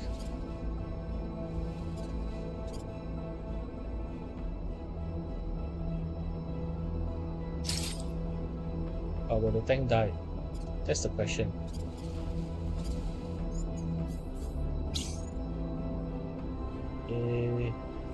And it seems I have crashed. Why? I thought I would be winning the collision.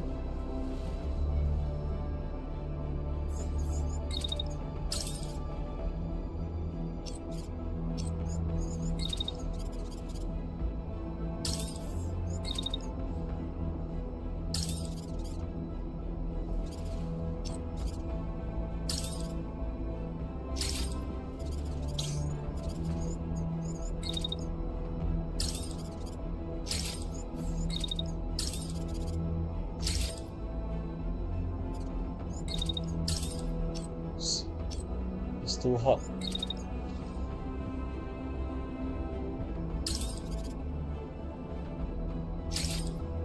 Okay, I guess the mech should be destroyed.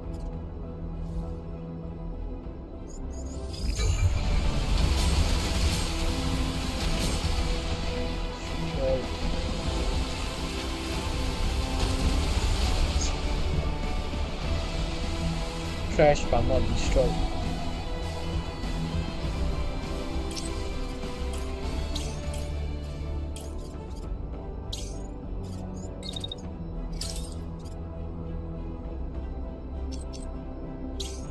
Can this thing move? No, the pilot has ejected.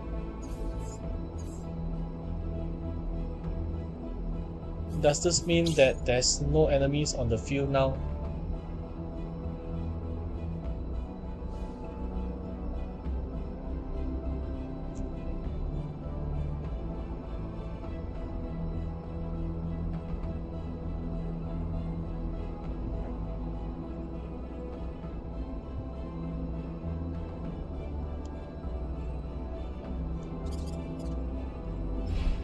And if there's no enemies on the field, what am I supposed to do with the units?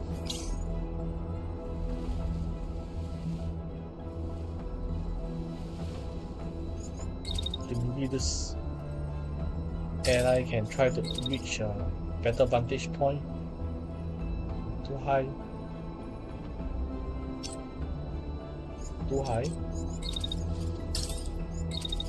How about now? Still too high.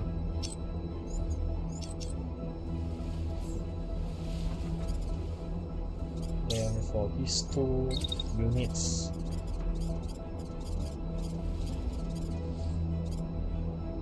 okay, let's see if this helps.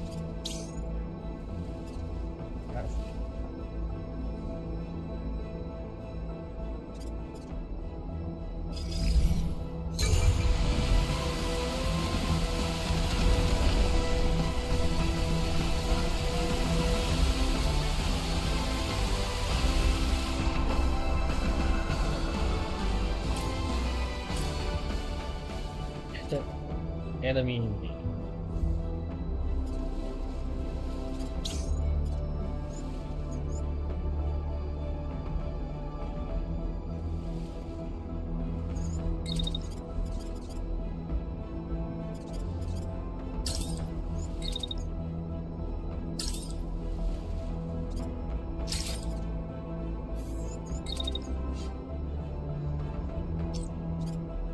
There's only enough hit for a sniper to hit once.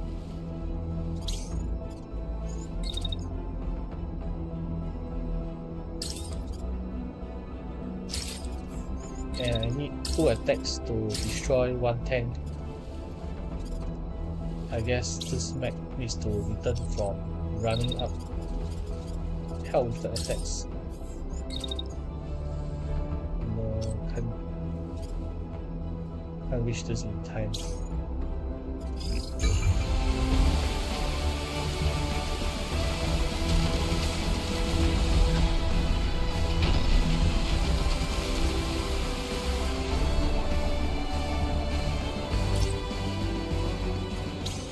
Did you shoot?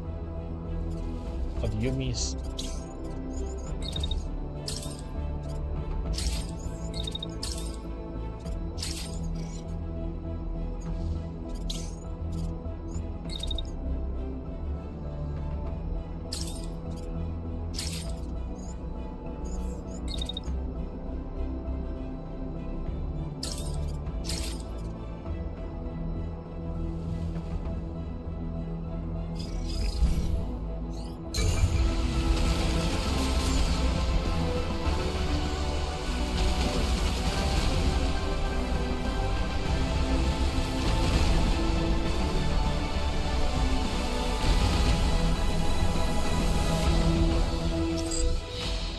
Excellent work, Commander. The convoy is scattering and abandon its destination. Time to reveal our haul.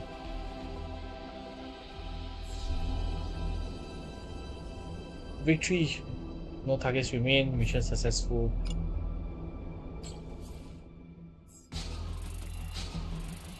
Five turns, 22 actions, 288 damage.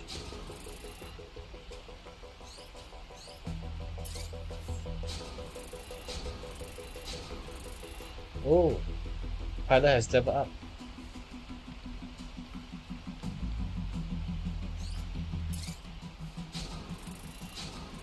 Same for this.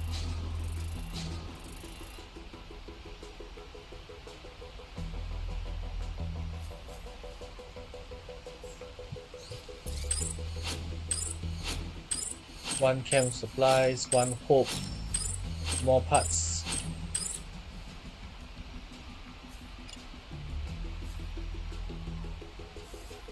Seems like a tank ambush is profitable. And I guess green seems to be a one level higher in terms of rarity. So now I have a sniper rifle.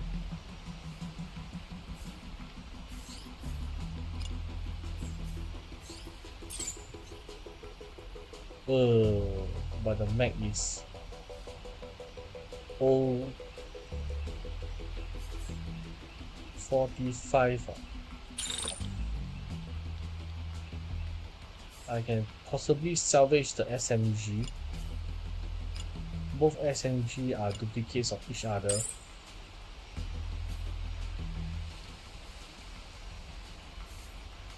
But I can't do anything for the rest.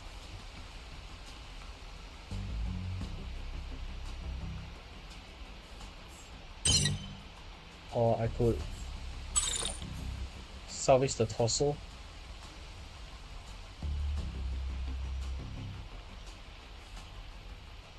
Unfortunately, I can't see my inventory list, but I do know I have a surplus of legs. So if I were to abandon salvaging the legs, I can salvage an arm.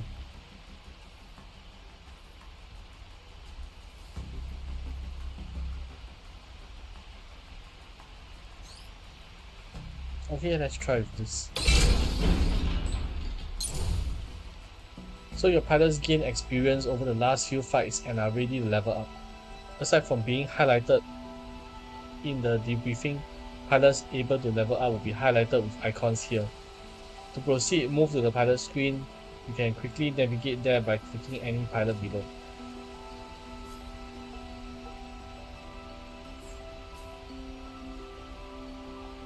Right, first pilot. The pilot at your disposal have different classes with distinct specializations. Some might be excellent defenders, some might be deadly sharpshooters, while others might help the squad indirectly. Every pilot gains experience and levels up as they participate in combat. You can check on their progress here.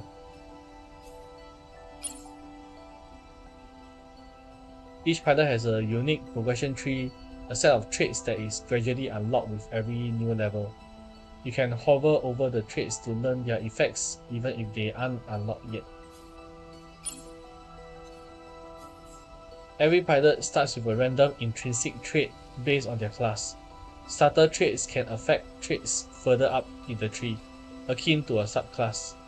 For example, a support pilot with a repair-related starter trait is likely to unlock more repair abilities as they level up. Now that this pilot is at level 2, a new trait can be unlocked. Some levels offer a choice between 2 traits. Hover over each trait to see their benefits, then click on the one you like to unlock.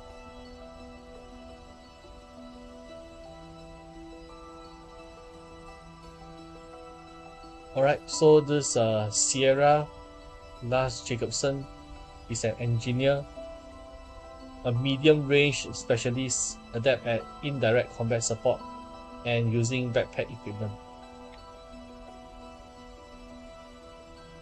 He has the preventative maintenance as its starting trait. Pilot repairs 15% integrity of their mech frame before deploying into combat. Also reduce backpack weight while increasing fatigue limit at the cost of some HP. This is an intrinsic trait. It is active from the start and doesn't need to be unlocked. Effects: mass backpack -3, fatigue limit +1, max health -5.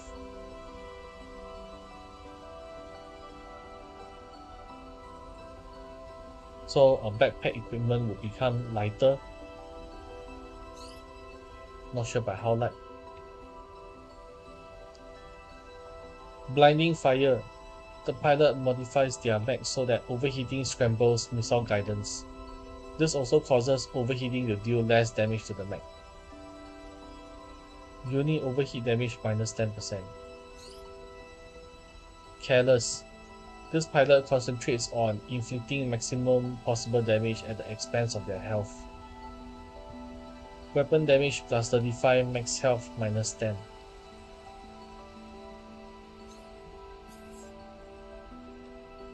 So if the max health now is 20 and a -10, this pilot will be really careless instead.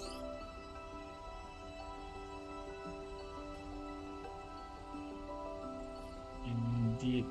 So I guess the only one with no drawbacks would be blinding fire. Picking this will allow me to scramble missile targeting, but I don't feel comfortable taking overheat.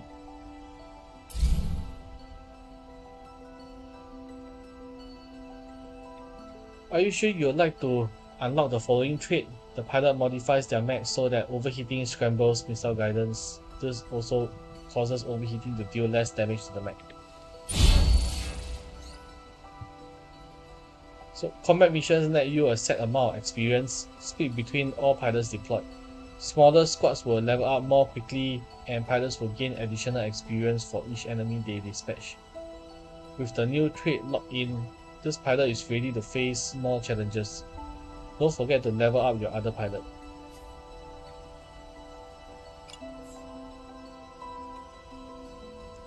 So my other pilot is a defender, squad protractor, adept at using armor and shields, can withstand more damage, no preferred weapon range.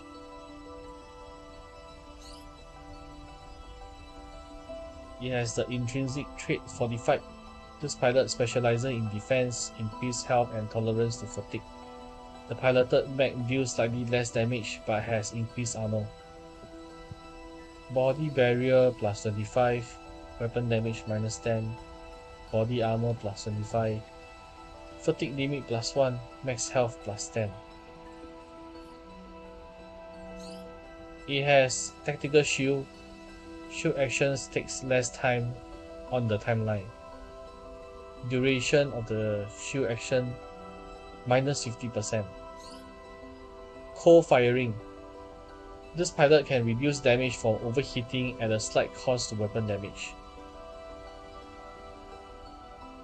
Weapon damage minus 10%, unit overheat damage minus 25. It already has a weapon damage minus 10. If I get it minus 10 again, it will become a weak soldier. Would I really have to use overheat as a mechanic for my squad? No. I'll just make it have a quick shield deployment. Tactical shield. Instead of taking 1.8 seconds to raise the shield, just use it in 0.9 seconds.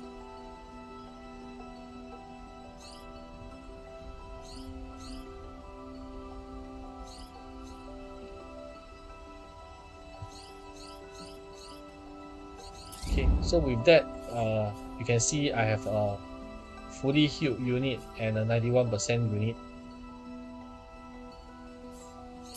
And the engineer has preventative maintenance. So if I just swap the pilot, the engineer will repair the damaged unit even before combat.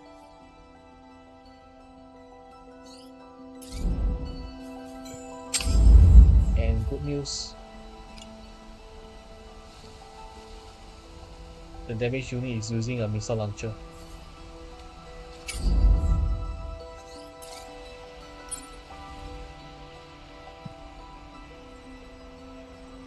Alright, so with not much else to customize, no other unit, wait, I have to customize something.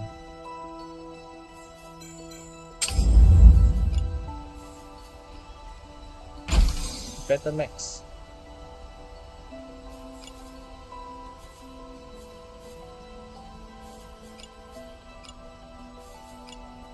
But not much of other alternative weapons to use.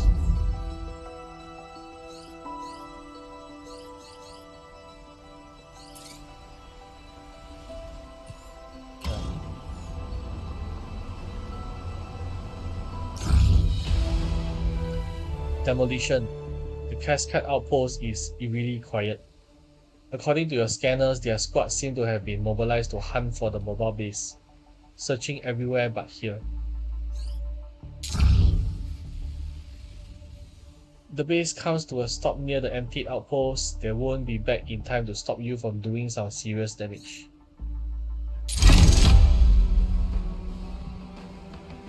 This mission involves damaging structures. Let's make sure your squad is up to the task. It's a good idea to view the loadouts. What's happening to my mouth?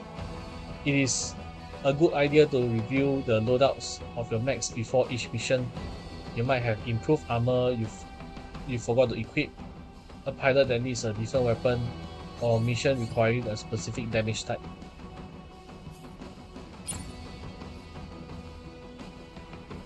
Select a mech in your squad, then click the Edit Unit button to jump to the unit editing menu.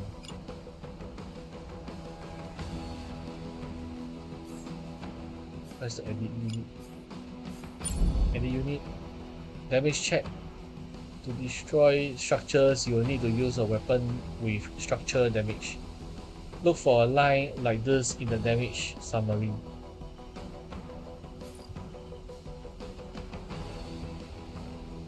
Okay, good enough. Once you're happy with your choice, proceed to the mission. If something goes wrong, you can always go back to the autosave before the fight and adjust your build.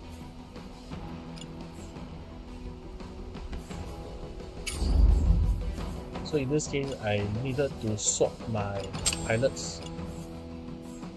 Oh, can't deploy because at least one slot has only a pilot or only a mech. Only complete units can be deployed.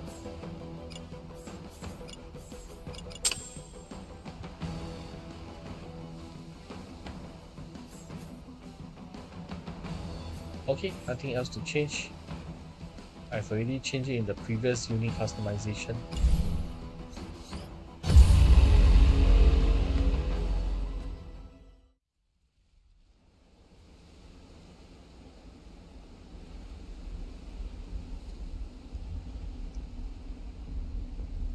Demolition, head mark 0350 hours. A pre-dawn attack.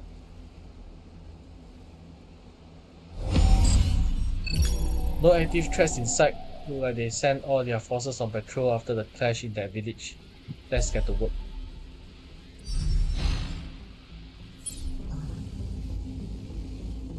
The enemy base has just one unit, an inactive heavy mech under maintenance. This is a good opportunity to practice directional damage. Mechs consist of multiple parts that can be damaged depending on hit direction. A hit from the side is most likely to damage arms, useful for removing weapons. A hit from the front is most likely to damage the upper body. A hit from the back is more likely to damage the legs. Hits from the back also deal double damage to pilots.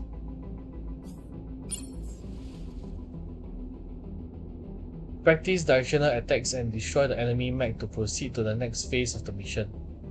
If you are unsure about the remaining integrity of an enemy unit, select it or hold the modifier key. Display unit details. Left control.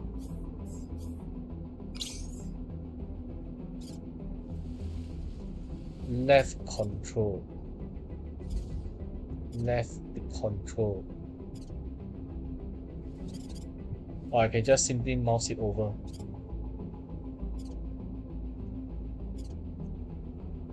Okay, press left control to bring up the icon.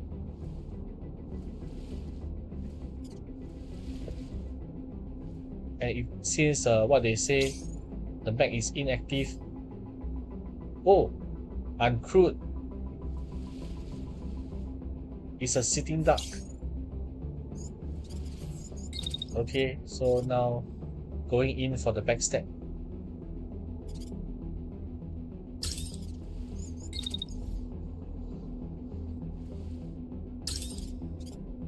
One, two,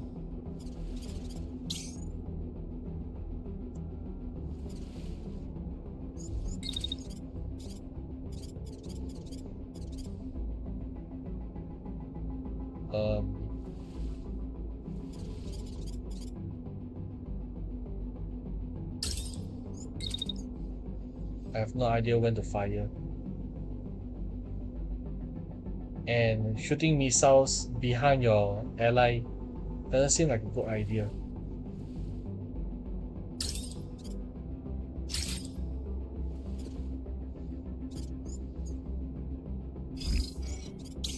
maybe you shouldn't walk too far in this direction.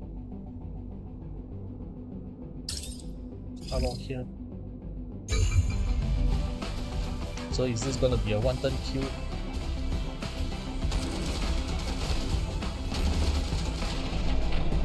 I miss a few shots.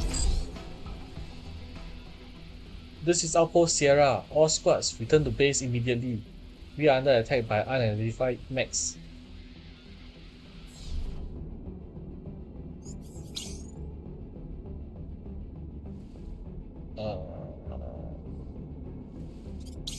Alright, keep shooting. Keep shooting until it explodes.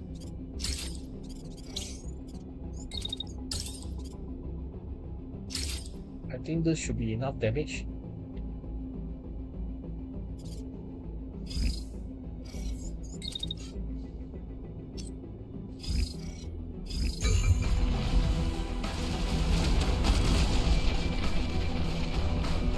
Alright, destroy. Kaboom.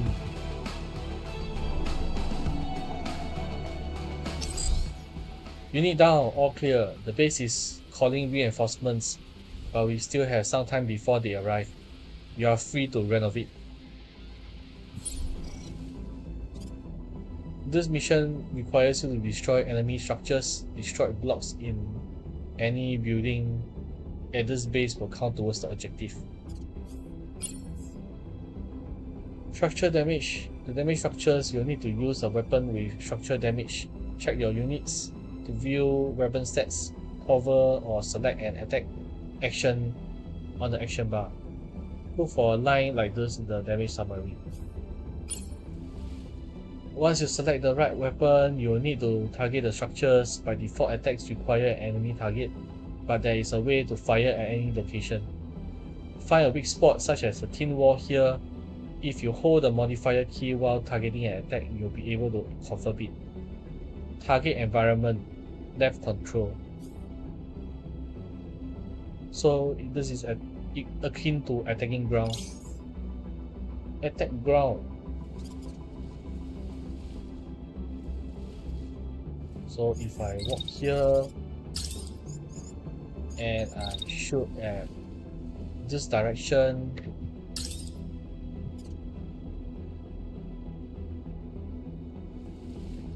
will it be able to fly?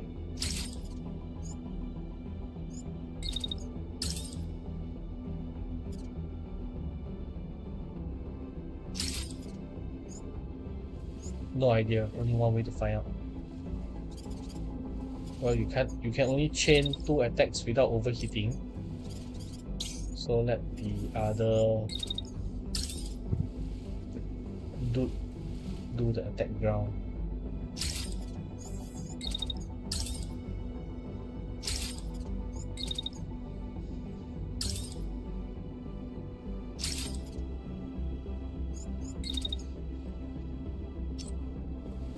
Okay, all other attacks will overheat.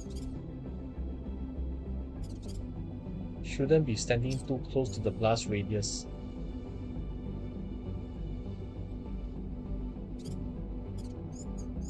Shouldn't be standing too close to buildings that could fall over either.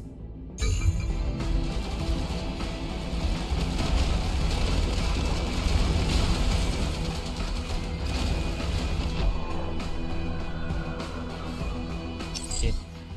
Distress call received, Sierra. Returning to base. Prepare for emergency airdrops. Keep landing sites clear.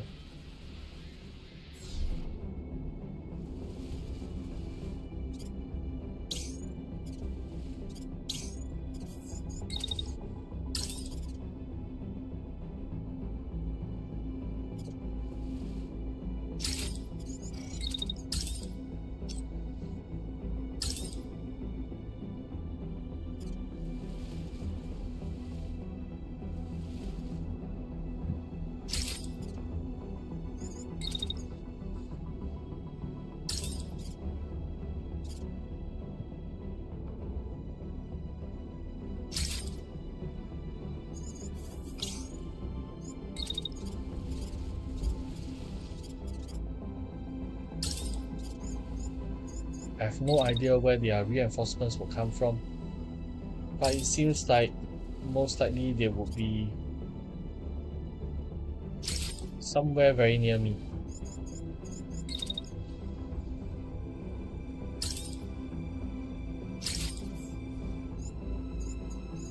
Any near collisions? No.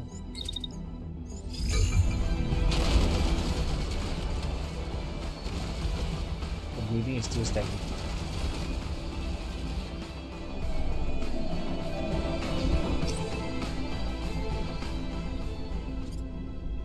Okay, I'm nearing the target of 50 points of structural damage.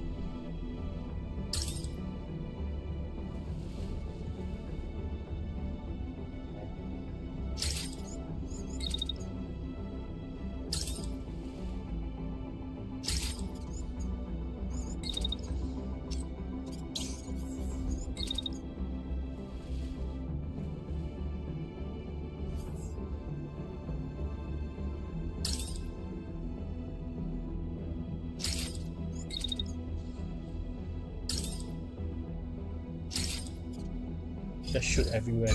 Everything's a target. Their forces are entering range. Time to go. The damage is done. No point risking a fight with a dozen squads. This is a retreat zone. Some missions like this one require retreating for successful completion. To retreat, you need to plan a movement into a retreat zone and a retreat action. Make sure to place the retreat action at the time where your mech has arrived into the retreat zone. As an example, if your mech will only arrive to the retreat zone at 3 seconds, place the retreat action after 3 seconds like this.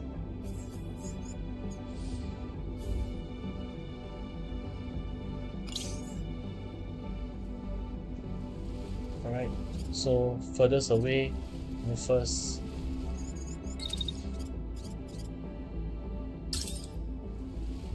You'll probably need 2 turns to complete your movement.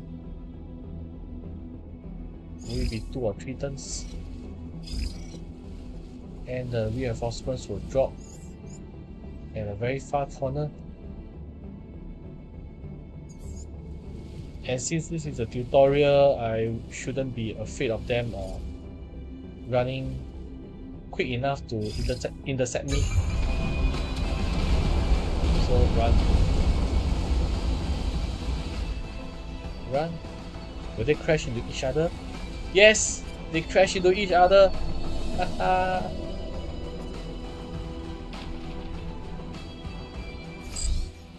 How did they manage to cause so much damage?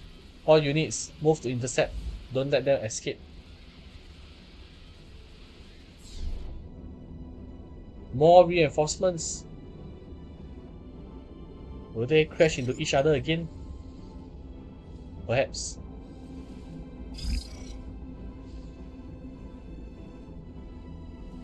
Alright, continue running. If I were better equipped, I could have attempted to do a last stand.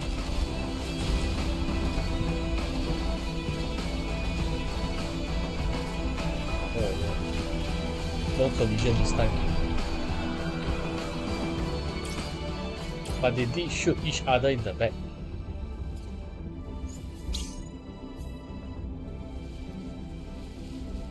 Okay, next pair of reinforcements coming in closer.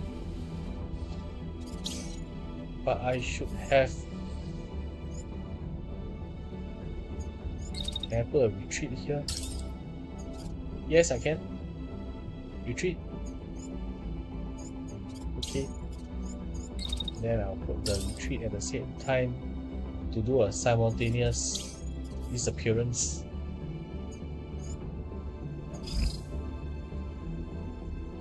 Alright, let's do it. Run! Run, Kilo, run! Fail to extract, not in the active retreat zone. Oh dear,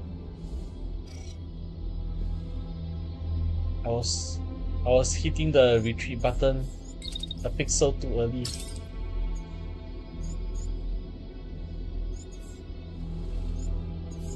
And I would have been under attack.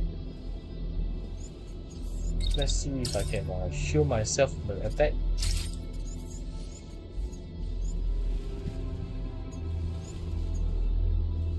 Shield, retreat. Alright, that's all I need to see. Your feeble attempts at stopping me will remain feeble. Oh, I'm not even in range.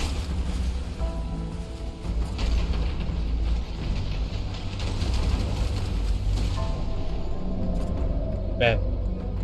Unit crashing.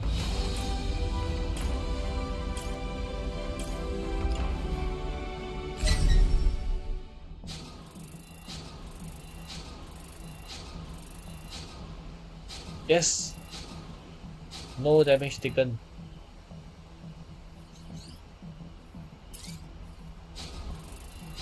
And not enough experience to level up.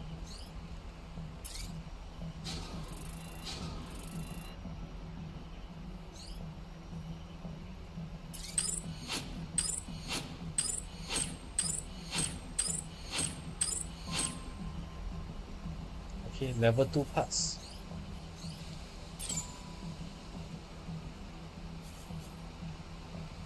Level 1. What can I salvage that is meaningful to use?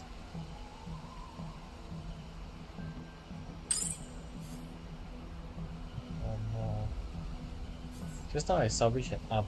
Maybe I'll get another arm.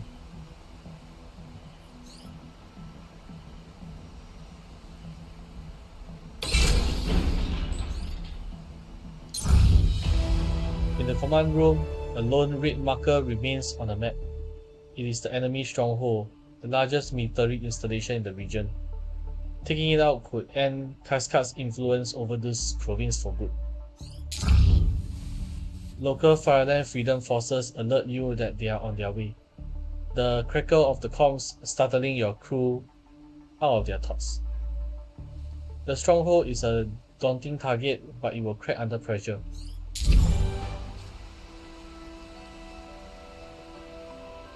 Next objective, breach.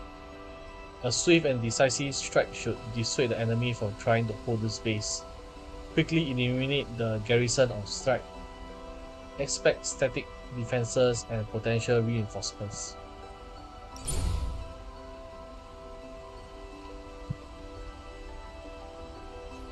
And since all my mechs are full health, my pilots are almost full health, one last check to see if there's anything I can improve on.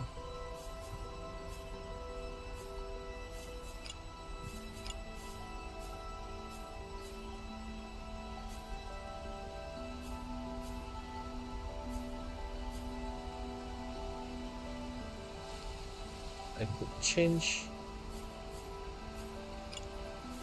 the arms to Nox 1L. You will make this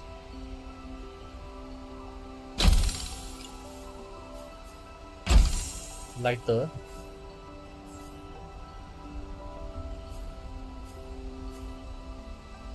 So this becomes a light assault unit, if I could call it that. From a attack rate of 1.6, it drops to 1.3.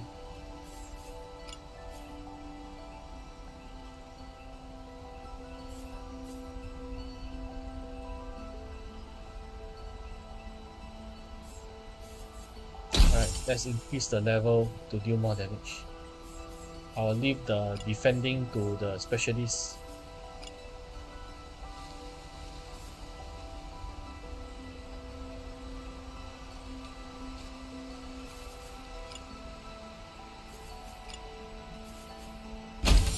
Let's change this all to Nox 2M.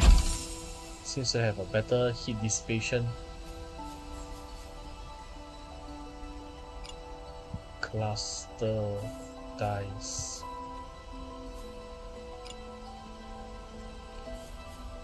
Nox 1L. Oh, changing this to Nox 1L makes my rate of fire increase to 1.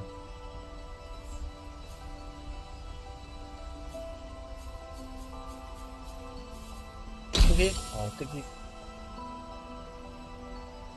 Probably get battered in the end, but the thing is, changing the torso to the 1L enables the dash option to be unlocked. The dash option will be your best way of high mobility in the future, depending on how you build the mech. Alright, time to play again.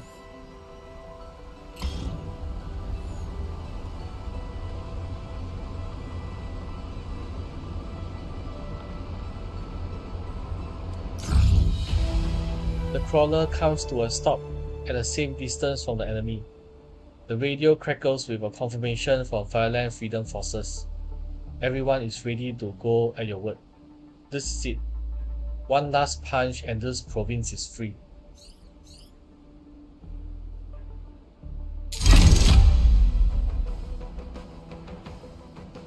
Whoa, there's a lot of red dots. Where are my allies? I can't see my allies. I can only see this blue as my own. The rest are all hostile. And one dropship contact will be the 4 units behind.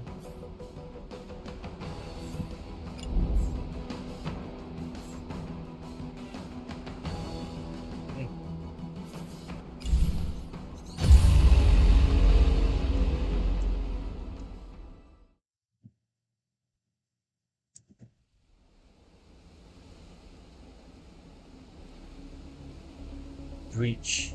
Head mark 0530 hours. Clear. Enemy reserves level 1.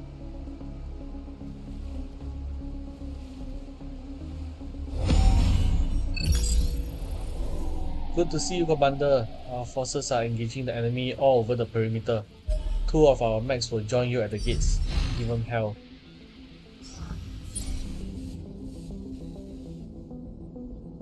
Static defenses. This location is protected by turrets. Turrets behave differently from other units. They have no pre-planned attacks. Instead, turrets continuously scan their surroundings and fire on any units crossing their range. Stay out of their detection cone to avoid damage. Destroying this generator will disable the turrets. Try using the selected allied mech with the long-range beam to do the job.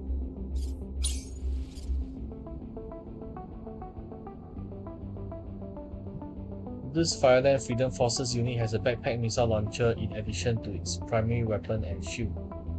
The backpack has limited charges but can make powerful indirect attacks. Extended squad. With 4 units at your disposal, planning a turn can get complicated. Take your time, remember to come up with a plan for every unit and avoid friendly fire. Given the right plan, your squad will be unstoppable.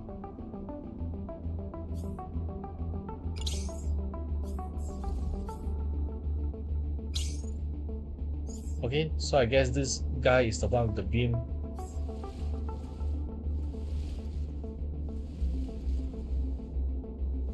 He shall fly without colliding with any friendly unit.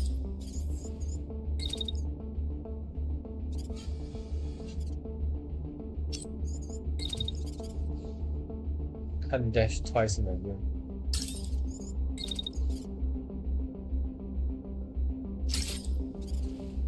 And attack the building.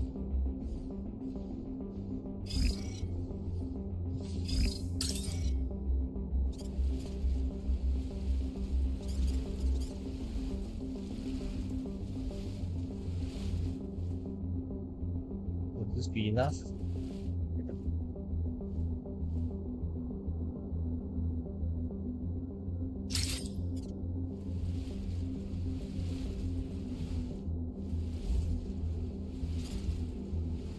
Okay, ally has a clear line of sight. And since the attack back has 12 charges, make good use of it. Long range artillery bombardment.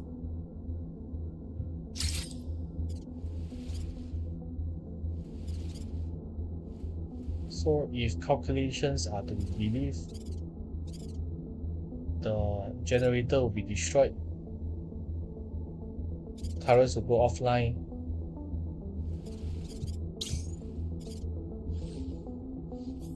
Enemies don't seem to be moving this turn. Next turn would be where the chaos will begin.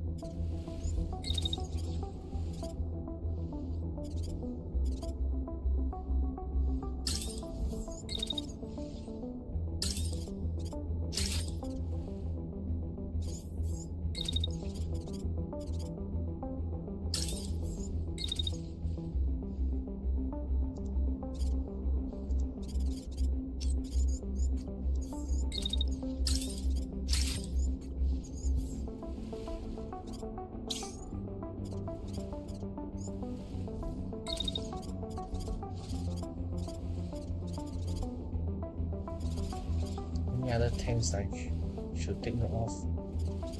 No, but mechs are on the right.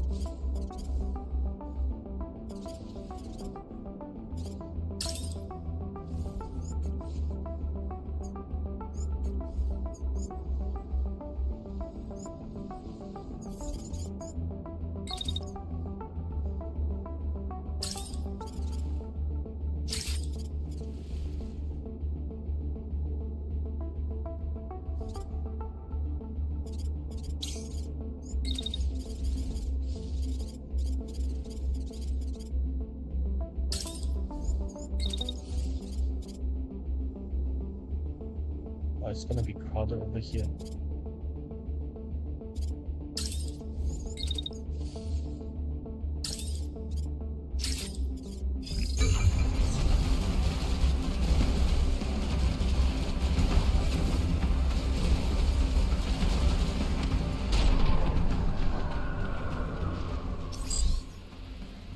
Our perimeter is on fire, our comms are down, and we have 4 unidentified mechs at the gate. What are you all waiting for? All units, engage immediately.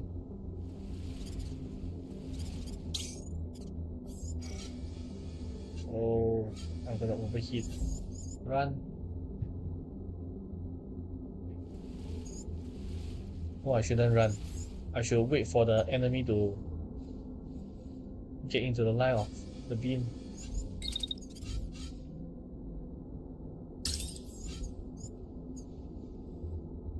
Does this make sense? Getting hit.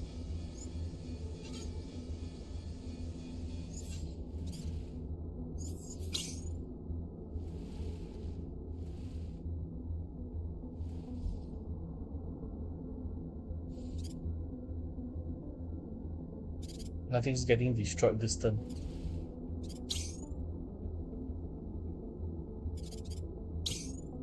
Wait, didn't I target the tank? No, I didn't. I targeted this mech instead.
I am banking on the mech with the beam to destroy the generator to shut down the turrets.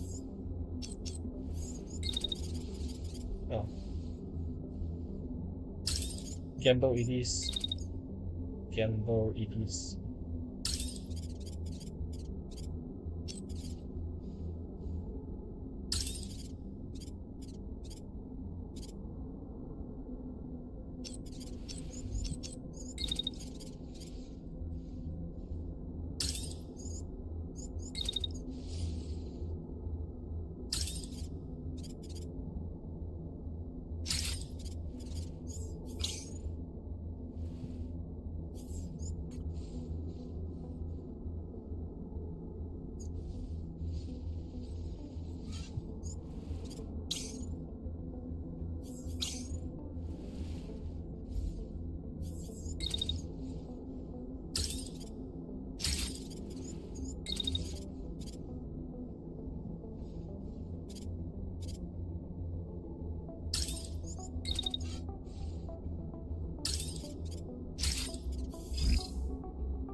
Good work on destroying that generator, Commander. Turret should be down now. But I crashed into my ally.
Destroy? No, it's not destroyed.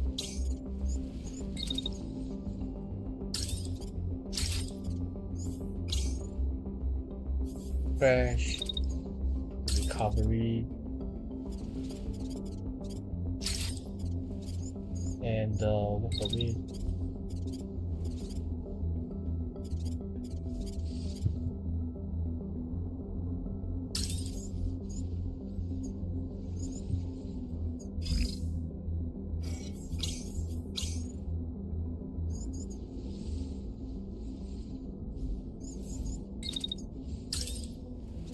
I put another attack.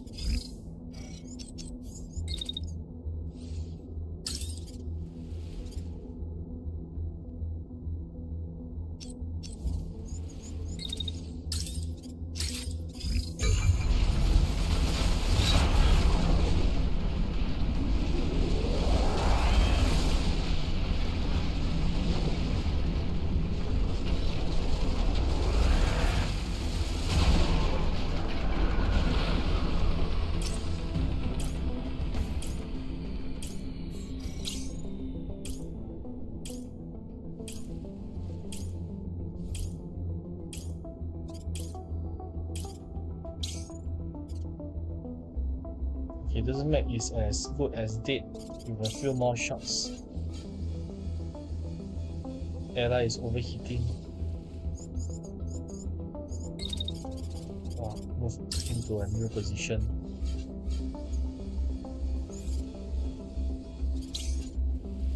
For this ally, also gonna be overheating.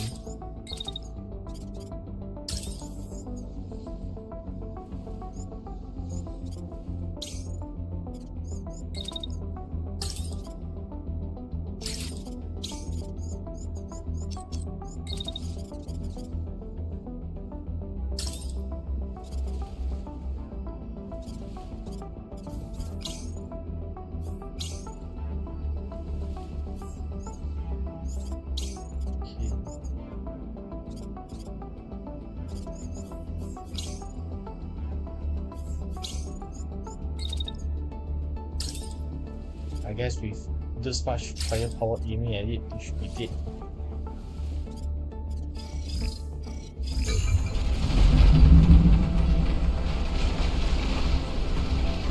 Dead. Deader than dead.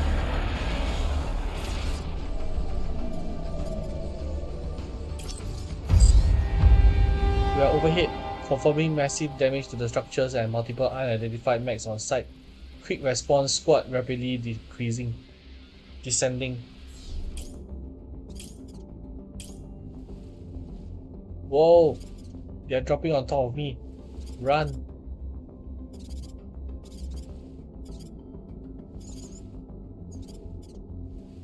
4 units. Squarish formation.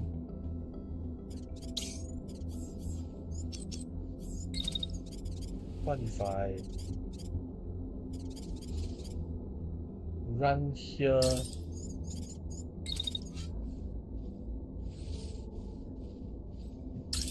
Attack the tank.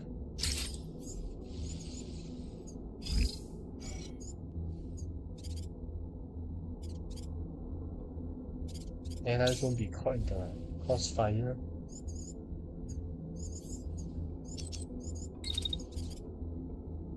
Move here to be within the optimal range.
I guess the enemy dropped on top of me, causing me to crash.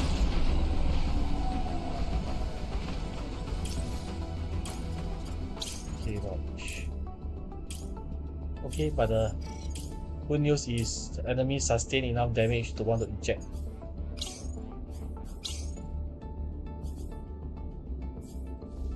So I shouldn't be mindful of it anymore.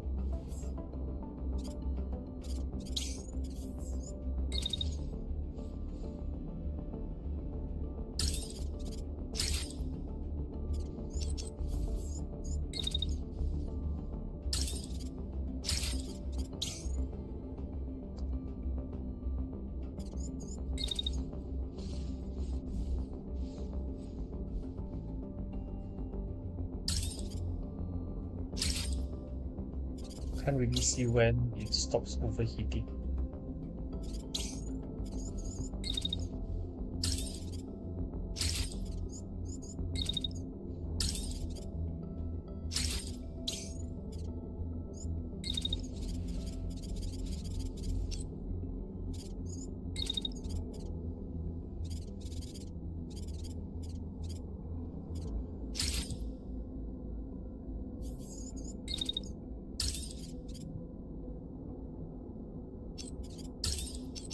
I should have dealt enough damage to 300 out of 116. Maybe just one more attack will do.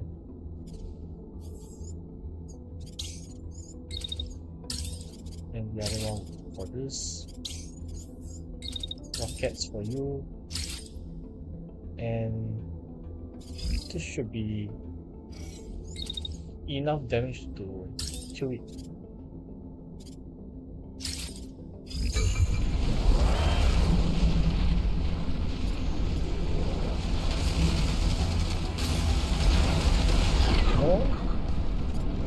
Not enough then to kill you. Will you be ejecting next turn? Yes, you'll be ejecting. Alright. And let's see our instant replay in slow-mo.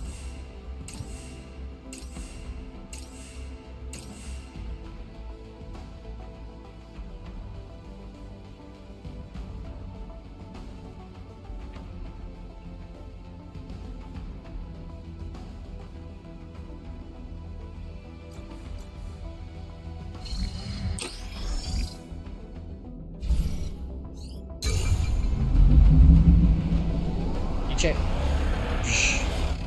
Escape pod. Shoot down the escape pod.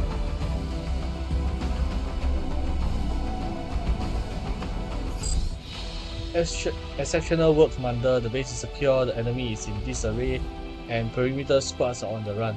Let's get our pilots back on board. It's time to go home. No targets remain. Mission successful.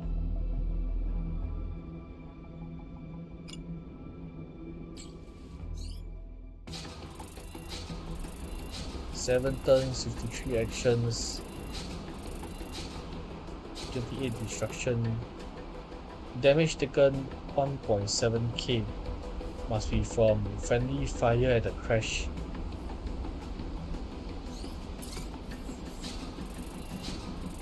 Level up. Frame integrity minus 31%.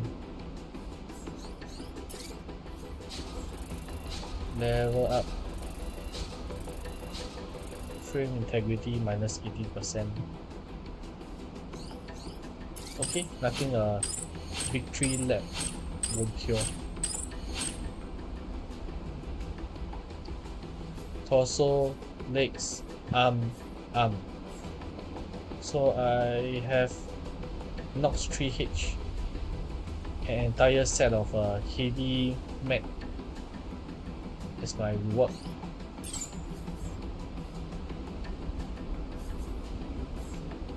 More Nox. 3 pages of Nox. But since I have a higher mech to salvage, I shall prioritize this first.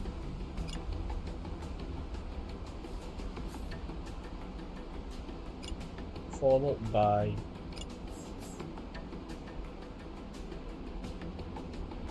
level 2 heavy. I have level 2 heavy.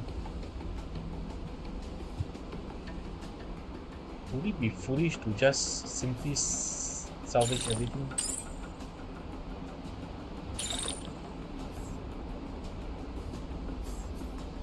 I wouldn't have enough anywhere else.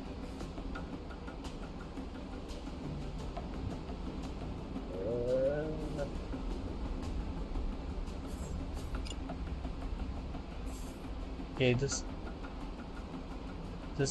level 2 firewall is simply to replace my level 1 firewall.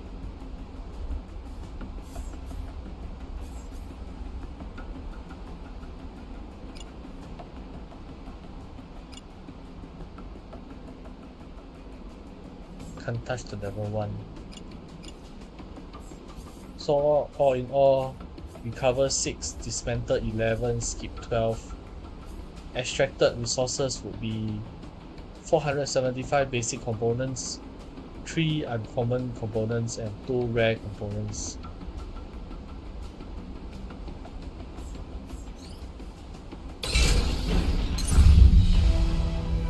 Resistance forces have already moved ahead to press the advantage. You are receiving scattered reports of Cascade unit retreating all across the valley. Their grip on this province has been broken. It's a small part of Fyrland, but it's a step forward. There will be more. Your salvage crew has other exciting news to report. The enemy has a large inventory of military crawler parts. This is a game changer for the capabilities of your mobile base. As you review the list, one item catches your eye. New capabilities have been unlocked. To start reviewing them, click the upgrade button. the upgrades button. The base can now be upgraded by spending resources. These upgrades can allow the base to house more units, unlock new capabilities and more. One of the most important systems you'll need in the days to come is the workshop. Hover over the upgrade tile to inspect the details, then double click or long press to confirm it.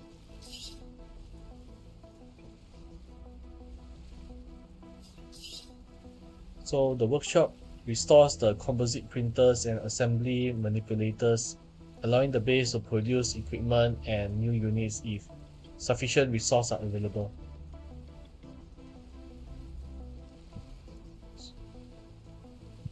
Effect: workshop project limit +2, units storage slots +1, units pilot limit +3.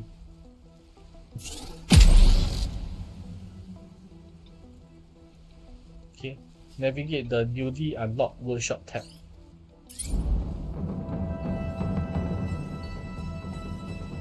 With this upgrade, the mobile base is equipped to do more than repairs. Advanced printers and manipulators can assemble almost anything, given time, resources, and a blueprint to follow. The unlocked blueprints are listed here. For now, you only possess the blueprint for building basic armor and mech frames. You'll discover more blueprints over the course of the campaign. Frames are incredibly important. These are the bodies of your mechs. Units that you equip with body armor and weapons in the customization tab. Building more frames allows you to expand your squad and replenish your losses. So building a mech frame adds a new empty frame to the hangar ready to be fitted with parts. This project requires a free unit slot. Slots are taken up by stock units and in-progress unit construction. To increase the number of available slots, visit the upgrade screen. And begin the project by holding or double-clicking the build button. Printing new parts is a delicate process that requires the base to be still. Just like mech repairs and pilot recovery, manufacturing will occur when you stop the camp.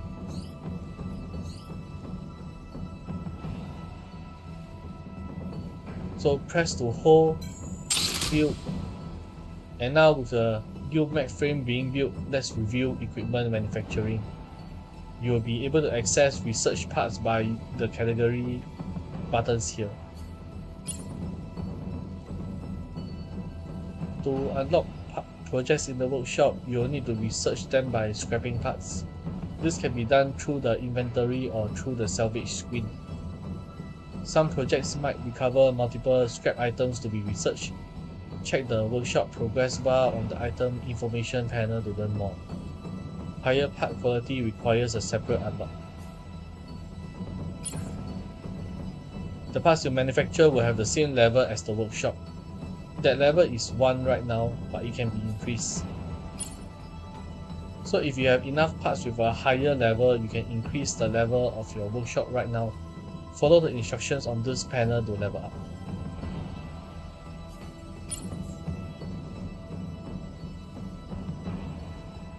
So the workshop can be upgraded to a higher level. The inventory, the mechs on board, and scrap records have enough higher level parts.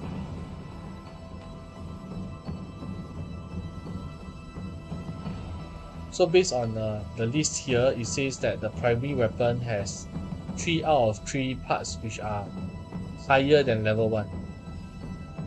Same can be said for sidearm, upper body, lower body, and arm. And if any of them is not up to quantity, the upgrade wouldn't be able to complete.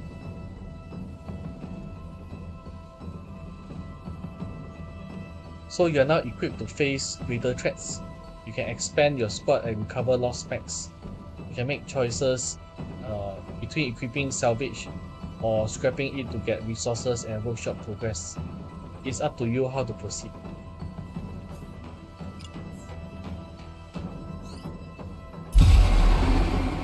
Seems like upgrading is free, no resources involved, just salvage the required parts.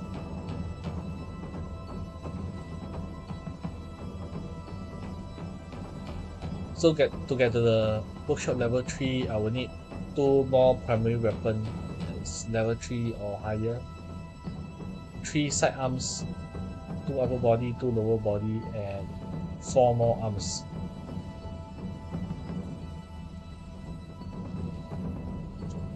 Looking at the required quantity, it seems like as long as you can outfit your squad with 3 of a higher level than workshop. Okay, let me rephrase. To get your workshop to a higher level, outfit your squad with 3 mechs of a higher level.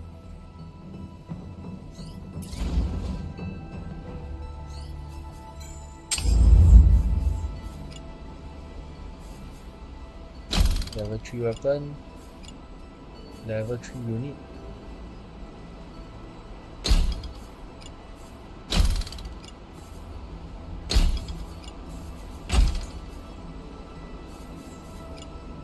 Well, I don't have a level 3 weapon here, unfortunately. This will have to do for now. Nox 2M.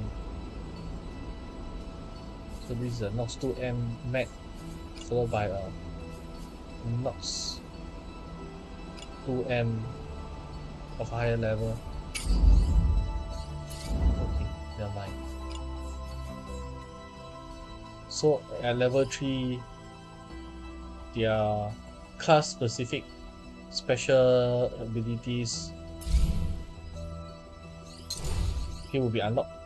So for engineer ability to repair, combat ability can be used a limited number of times. Applied effect repair, restore 25% of integrity on this unit.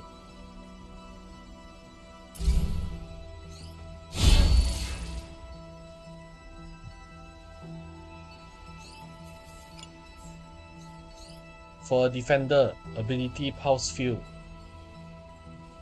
This unit is protected by a high intensity magnetic field. Kinetic projectiles making contact will ricochet without inflicting damage.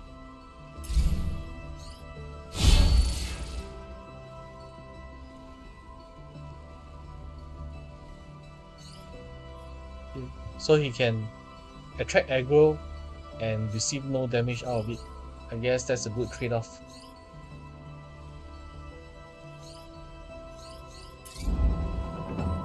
So is there anything else I can build for the workshop? Nothing useful.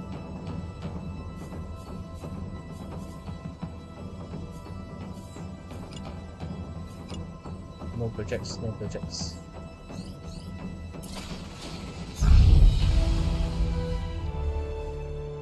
Members of the Fyrland Freedom Forces have established defensive positions and are anxiously waiting for your next move.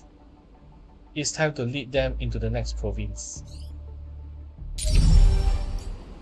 So, to travel, more provinces await your help.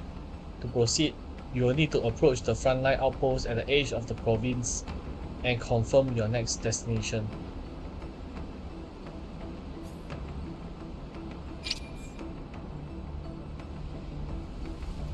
So where am I? I'm here. I just need to move a short distance to the resupply point frontline.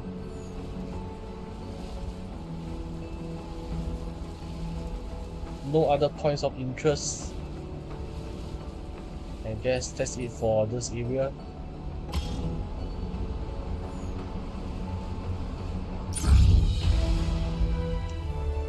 So the crawler rests outside a busy border outpost.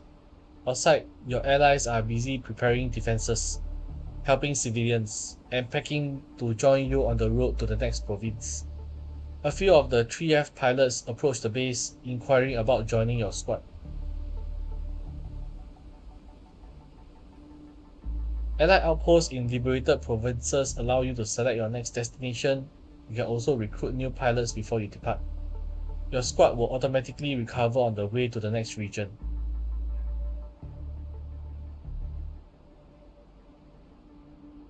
Winning the province gives you a full restoration, so as long as nothing explodes or dies along the way, you won't have to worry about resupplying your team.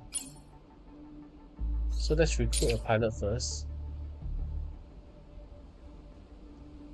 So in the recruitment screen, each province has different pilots and the same recruits might not be available at your destination.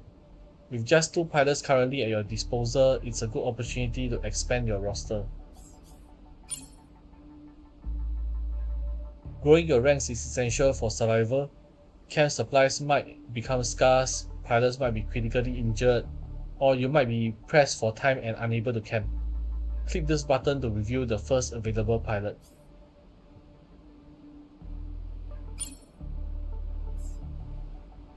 Rookies are inexperienced pilots. You will need to deploy them on a mission to learn their specialization and start leveling them up, but they can be hired at a low cost. Click the button above the portrait to recruit them.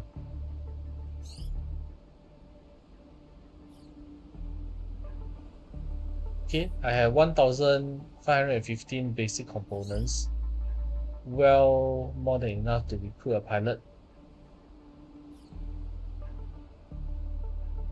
Rookie, inexperienced pilot, level up to review their specialization. Are you sure you would like to recruit this pilot? The requisite supplies will be subtracted from your inventory and the pilot will be added to your roster. And select one of the remaining pilots.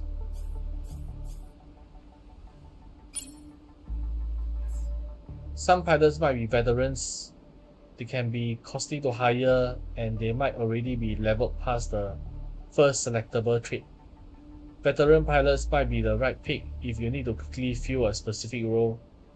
Click the button above the portrait to hire this veteran pilot, or switch to a different veteran pilot.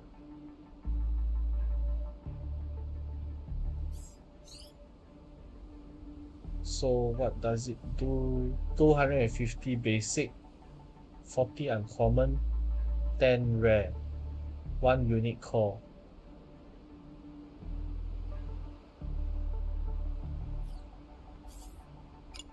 And the same cost for the other pilot as well. It looks like I have enough money to spend on 2 veteran pilots.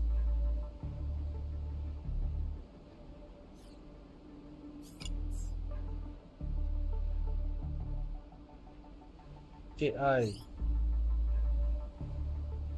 For the sharpshooter, skilled sharpshooter, the pilot deals increased damage with long-range weapons, reduce HP and fatigue limits. Long-range damage plus 50%, fatigue limit -1, max health -5. Wallflower, pilot recovers a small amount of HP after combat if they did not take any damage.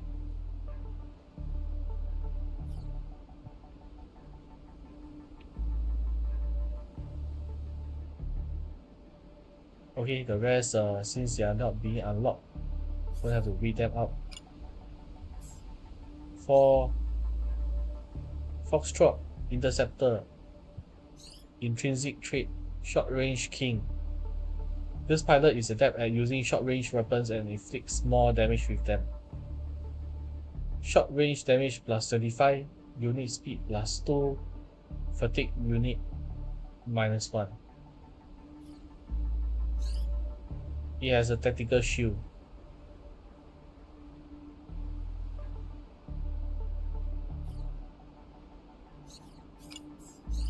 Good.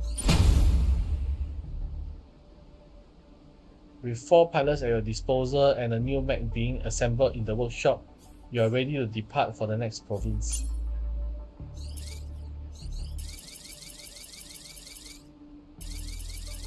Wait, I need to recruit. It's not letting me recruit the other pilot. No other choices but to travel to the next destination.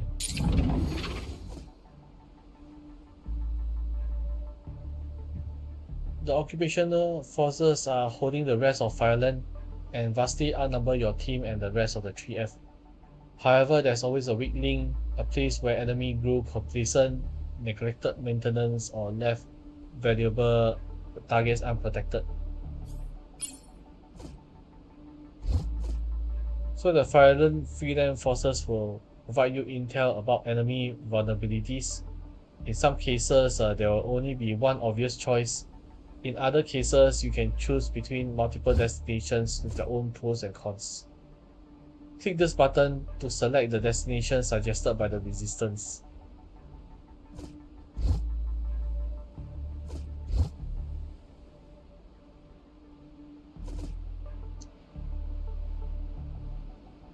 Okay, so our current province, Hedmark, tucked into the mountains, this oft-forgotten part of the country used to be a booming mining district. With no strategically important industry to speak of, this remote region has nearly no enemy presence. The first weak link in the chain.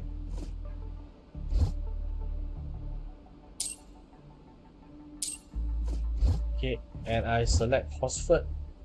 Mousing over it, you can see that it shows one of the first to adopt modern farming techniques.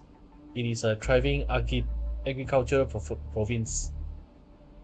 It has a level 2 local forces of army, a combined arms force fielding conventional armor and kinetic weapons, responsible for most of the operations in the occupied territories. The blue text reads easy target. The enemy is struggling to counter the resistance force in this region. Shorter raid and contest phases, less dangerous enemy squads, and increased salvage budgets.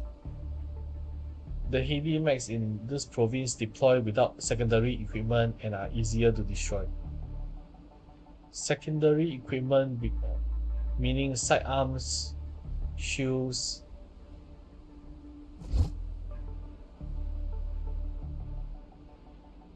well, I can select this province. Right.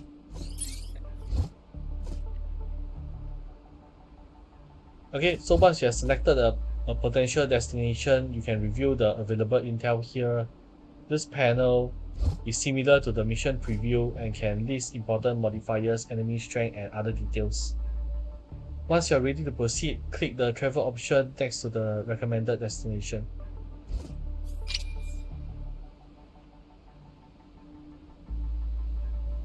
Okay, so is there any text that I have not read it out?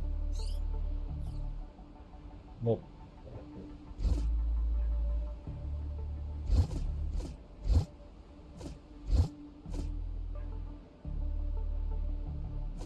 Alright, move, travel.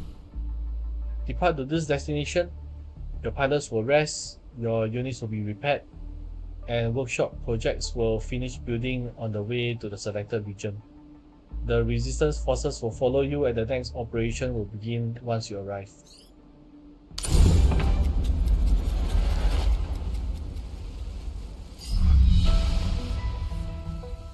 The enemy is still reeling from your attacks in Hedmark. Press the advantage, identify vulnerable targets, and open up a path to the mountains. The ground you gain here will be a safe haven for your allies and civilians fleeing the occupation. The tactical map lights up with enemy signatures. You have reached hostile territory. It's time to pick your next target.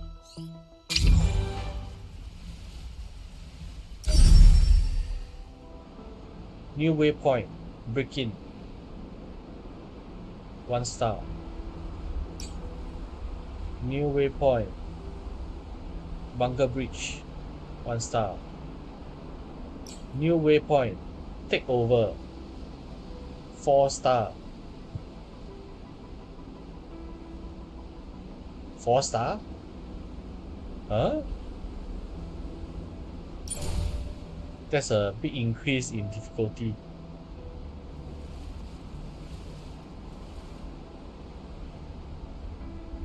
So now we have 3 mechs, 4 pilots, and a questionable mech lineup.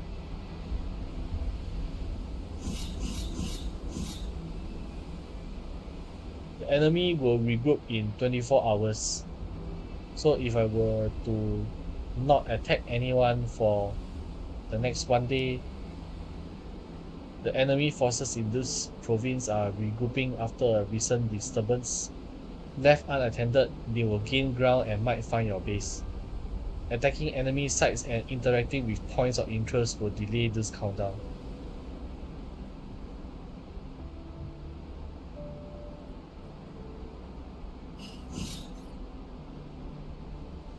Okay, as you can see, the objectives here has changed. It is now Liberation 1 out of 3, Raiding. The occupation forces are entrenched. Progress by defeating vulnerable targets around the province. Some targets are more challenging but progress the objective more.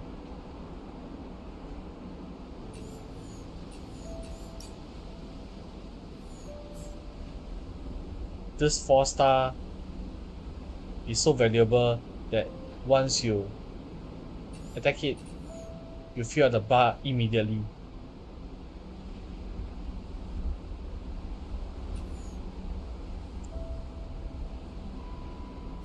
So would this one map be more valuable than 3 other maps combined? I wouldn't know, but what I know is that for one combat that you participate in, you only get 1 set of guaranteed rewards.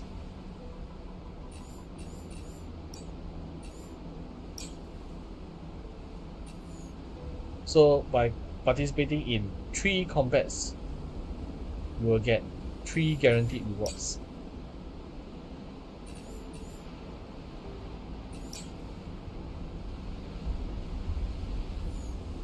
Although I wonder if I can actually handle these 2 other missions relatively unscratched. I only have 1 engineer. He can only repair 1 mech for 15% at the start of each combat.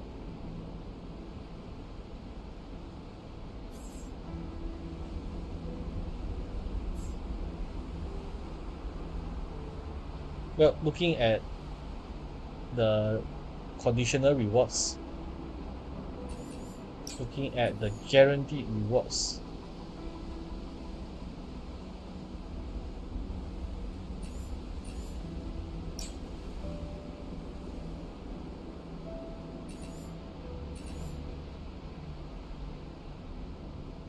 maybe I can take a chance. Well, let's try the bunker breach. The bunker breach is a new scenario introduced in Phantom Brigade 2.0.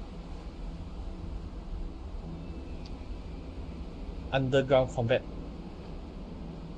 Let's give it a try.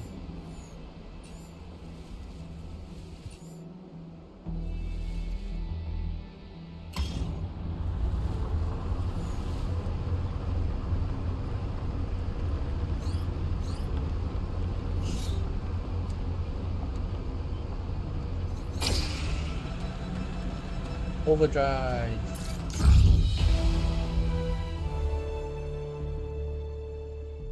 The base comes alive with the sound of boots crashing against the floor. In the hangar, an engineer shouts his instruction to the crew, and the pilot rushes to prepare. The squad awaits your order. Suit up.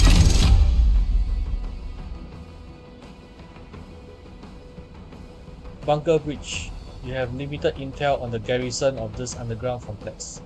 The depth made it impossible to pinpoint the enemy positions in advance.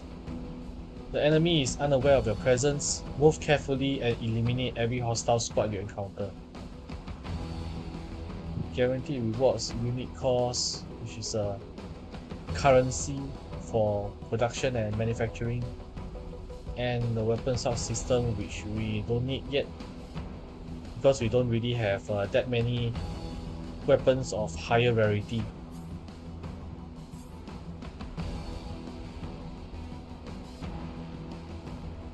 Mousing over this on-site context, you can see that enemy squads already present in the combat area, prepare for immediate engagement, and each vertical line represents one enemy. So this one squad of 4 lines, 4 units. The modifier here will be hidden threats. They might be undetected units unaware of your presence. Move carefully and prepare for unexpected encounters.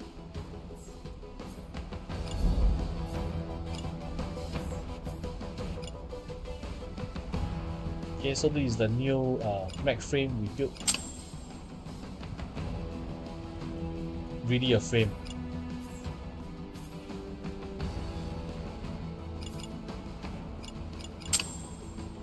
Okay, so let's bring in the rookie for this.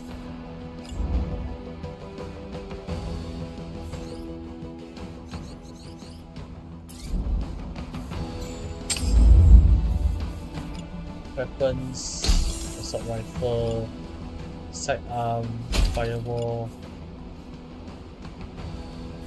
Let's use Elbrus.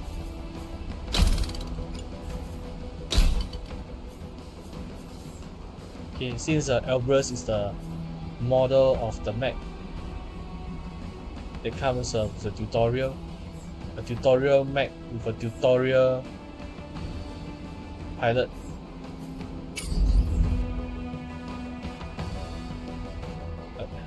A fitting arrangement. So besides that, I don't think I have anything else to customize.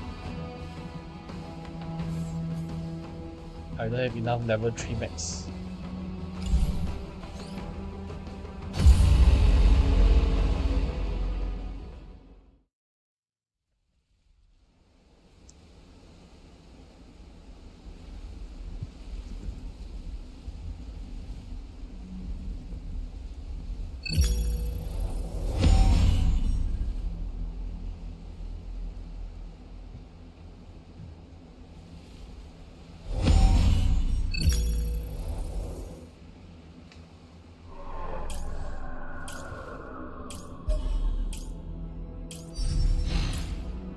Bunker Breach. We have limited intel on the garrison of this underground complex. The death has made it impossible to pinpoint the enemy positions in advance. The enemy is unaware of your presence. Move carefully and eliminate every hostile squad you encounter.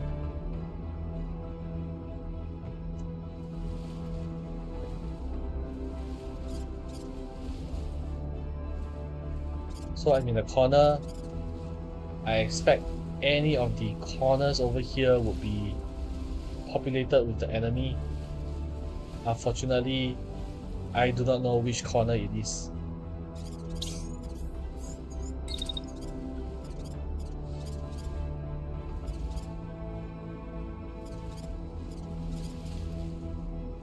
If you were to estimate that the enemy will appear in the corners furthest away from you,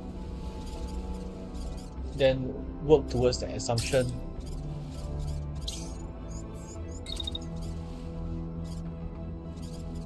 Okay, make your mechs move towards the other corners.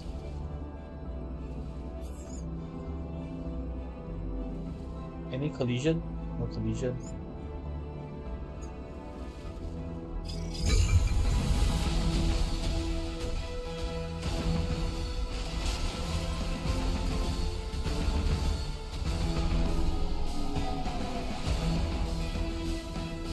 Alright, with this we can conclude that this sector is clear. Continue moving out in this direction.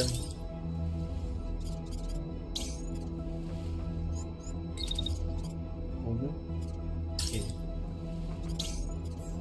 And this mech will run here.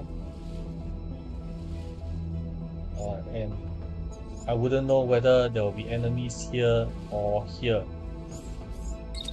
Got to be cautious, but at the same time there's no more room for maneuver in this sector. I guess you will have to continue running straight.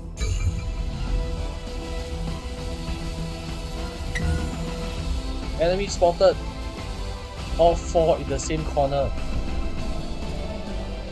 Initiating pincer attack.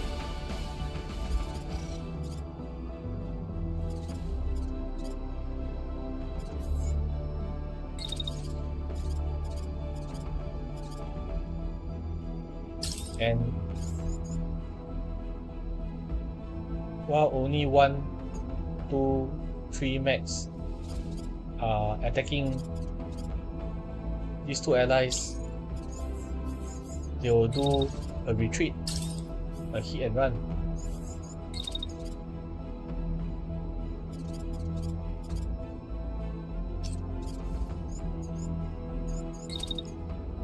So who can they hit before they run?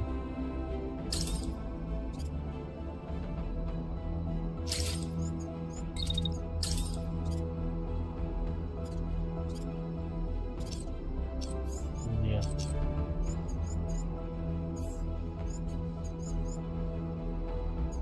No, you can't stop.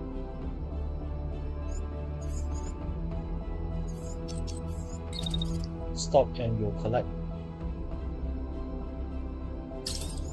Run too far up.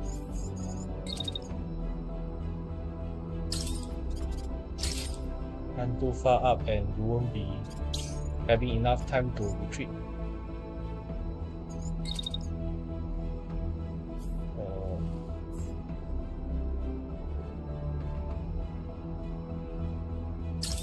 Will it be good to open fire at this point? Will I hit my ally? Yeah, it's not a good idea. Delay the attack.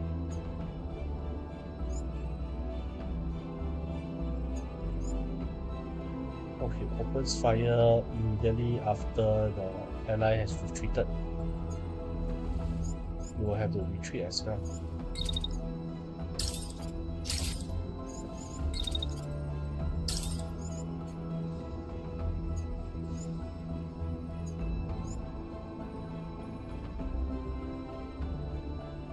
Retreat only after the enemy starts firing. Not a good idea.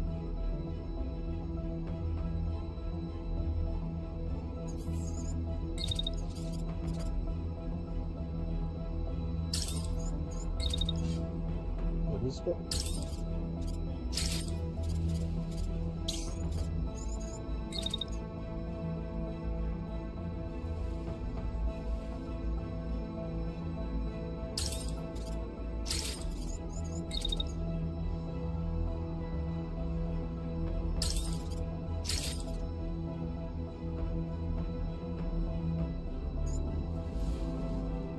Well, the good thing about this map is we can hide in the corners for cover.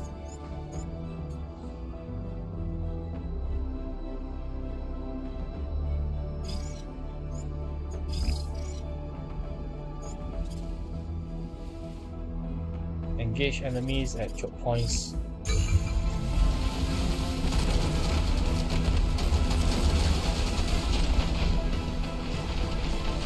My missile ball miss.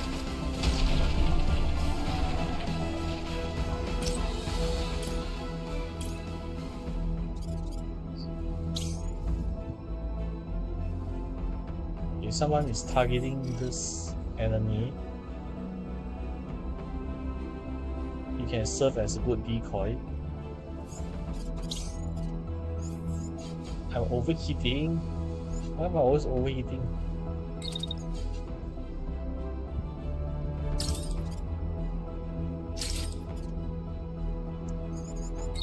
I am always overheating because I miscalculate the heat, because they always appear outside of the 5 seconds of prediction.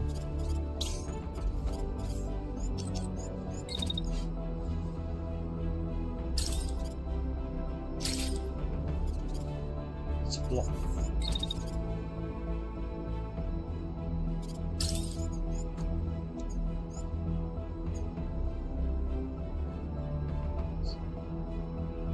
Not sure if this is going to be a successful flank, but if I'm going to be the target of attacks, let's try this pulse field.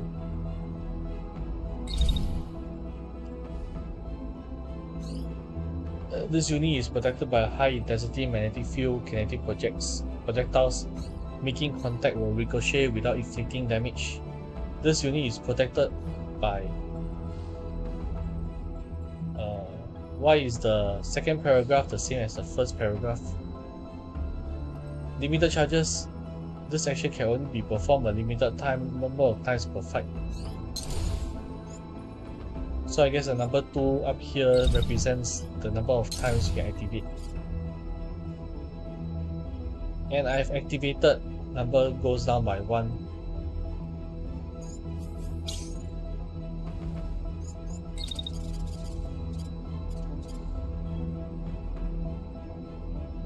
Okay.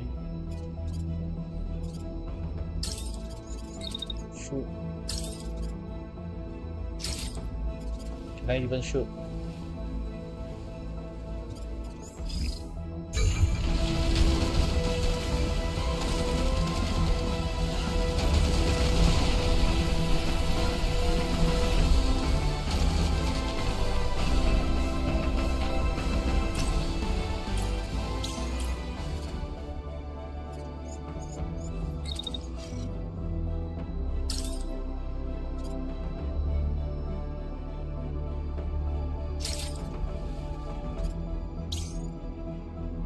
Crashing, limping, going in for the kill, repositioning.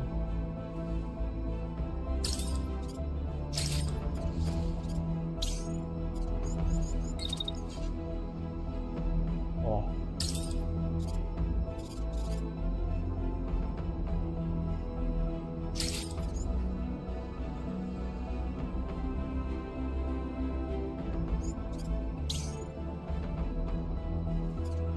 I might need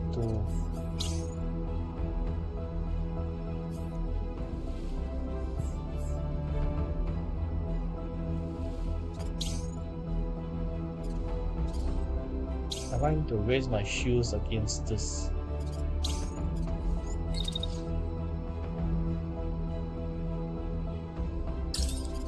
Okay, raise shield. This tank is gonna eject, I can ignore. This mech is gonna be gunned down this turn. This mech is gonna be dancing circles around me.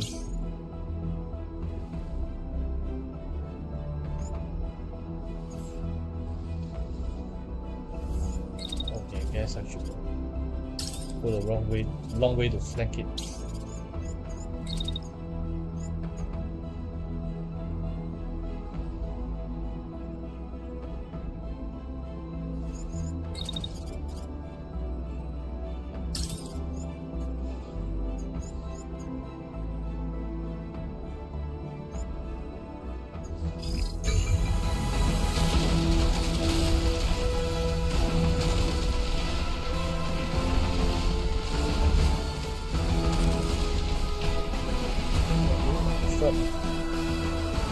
Minimal damage.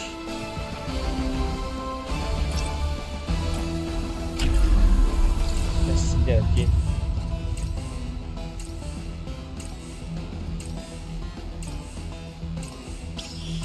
Destroyed.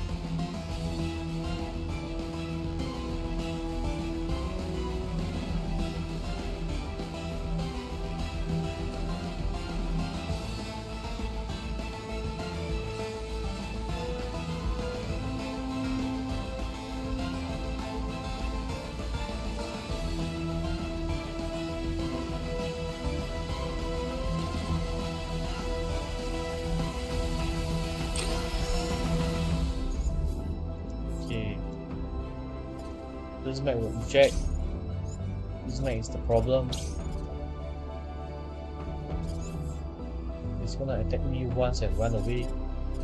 I should be chasing it.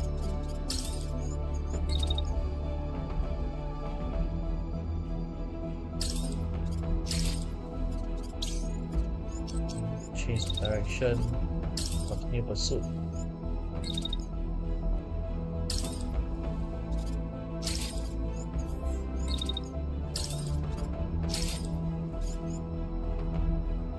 Probably need a few more attacks.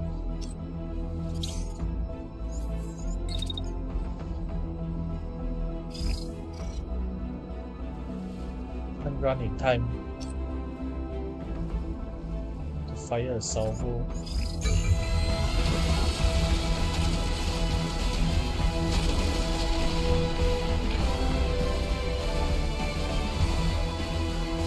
Survive. What will we do next?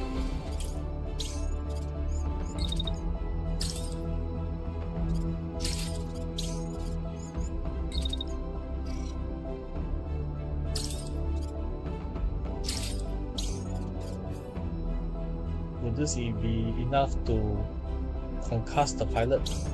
I wonder.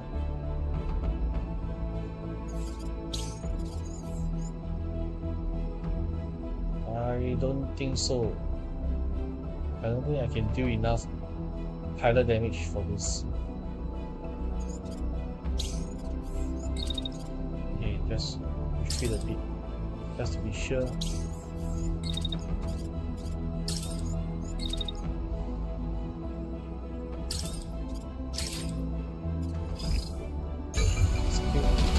Die. There.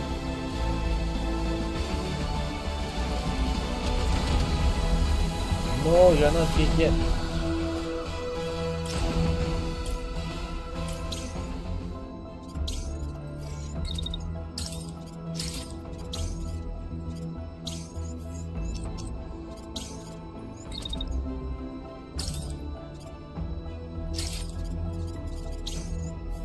Okay, you have 2 HP. I do damage enough to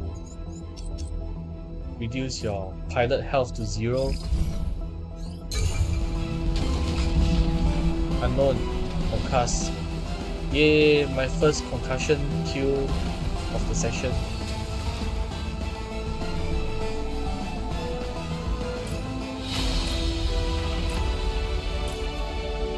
And now to see how much damage the squad has sustained.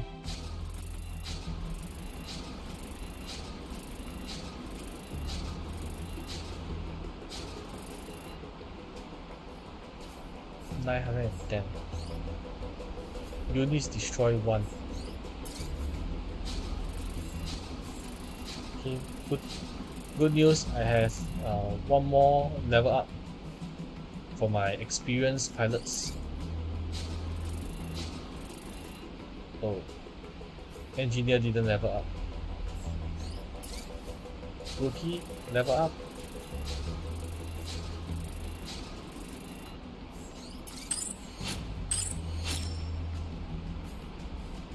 In 1 unit core, 1 demolition payload, plus 20% structure damage.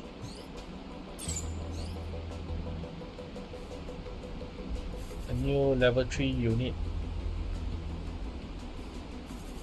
with a rare part.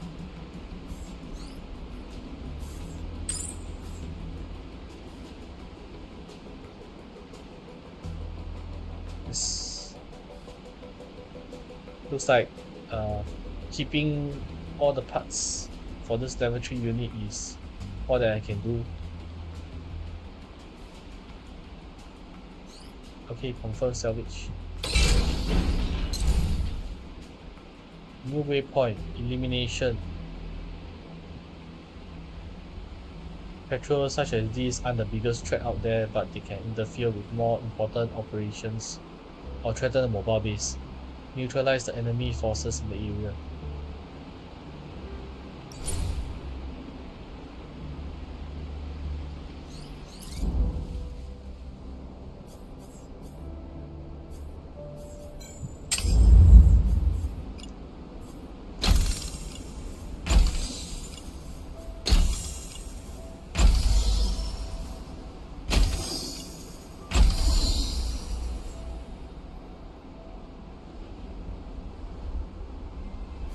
Okay, so now I have a level 3 unit.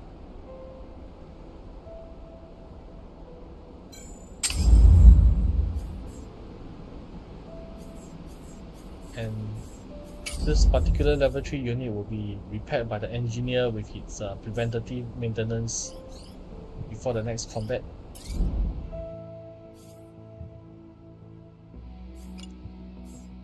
Now let's see, review specialization. Okay, blank state. Everything is just a normal. And you are a defender. Another tank. The same fortified as Kilo, except that the choices are now between tactical shield, which you have seen already, and resilient. This pilot can withstand additional trauma without dying, but gains experience at a reduced rate.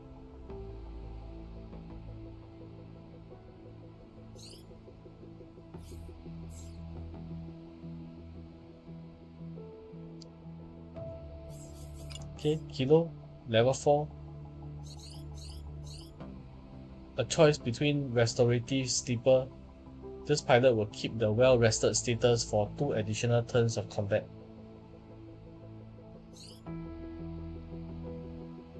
And the other will be barrier specialist. This pilot pushes the max barrier to withstand more damage at the cost of some integrity.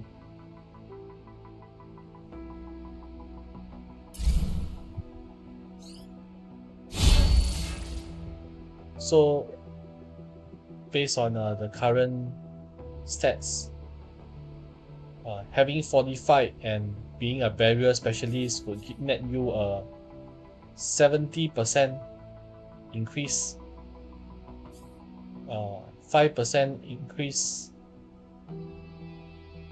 and negative 10% weapon damage. So if I were to find a mech that has shielding, net HP is gonna be 75%.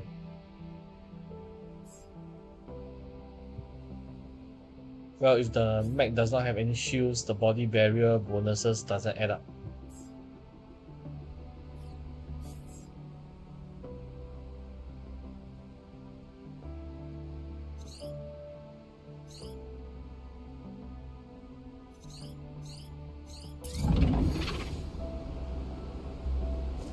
Okay, so with this, enough time has passed. I have more or less showed you the basics of Phantom Brigade 2.0, its tutorial, prologue, how the combat works, the flow of gameplay, unit customization. So we will leave it at that. And then we will revisit this game in a later time when I have better equipment, a more stable lineup, probably more things to showcase and discuss. But until then, I will call it a day, and thank you for watching. Subscribe, click the notification button to be informed of future content, and I hope you found this stream when I yap too much to be satisfactory. So see you in the next video. Exit. Return to region map. Return to reality. Bye.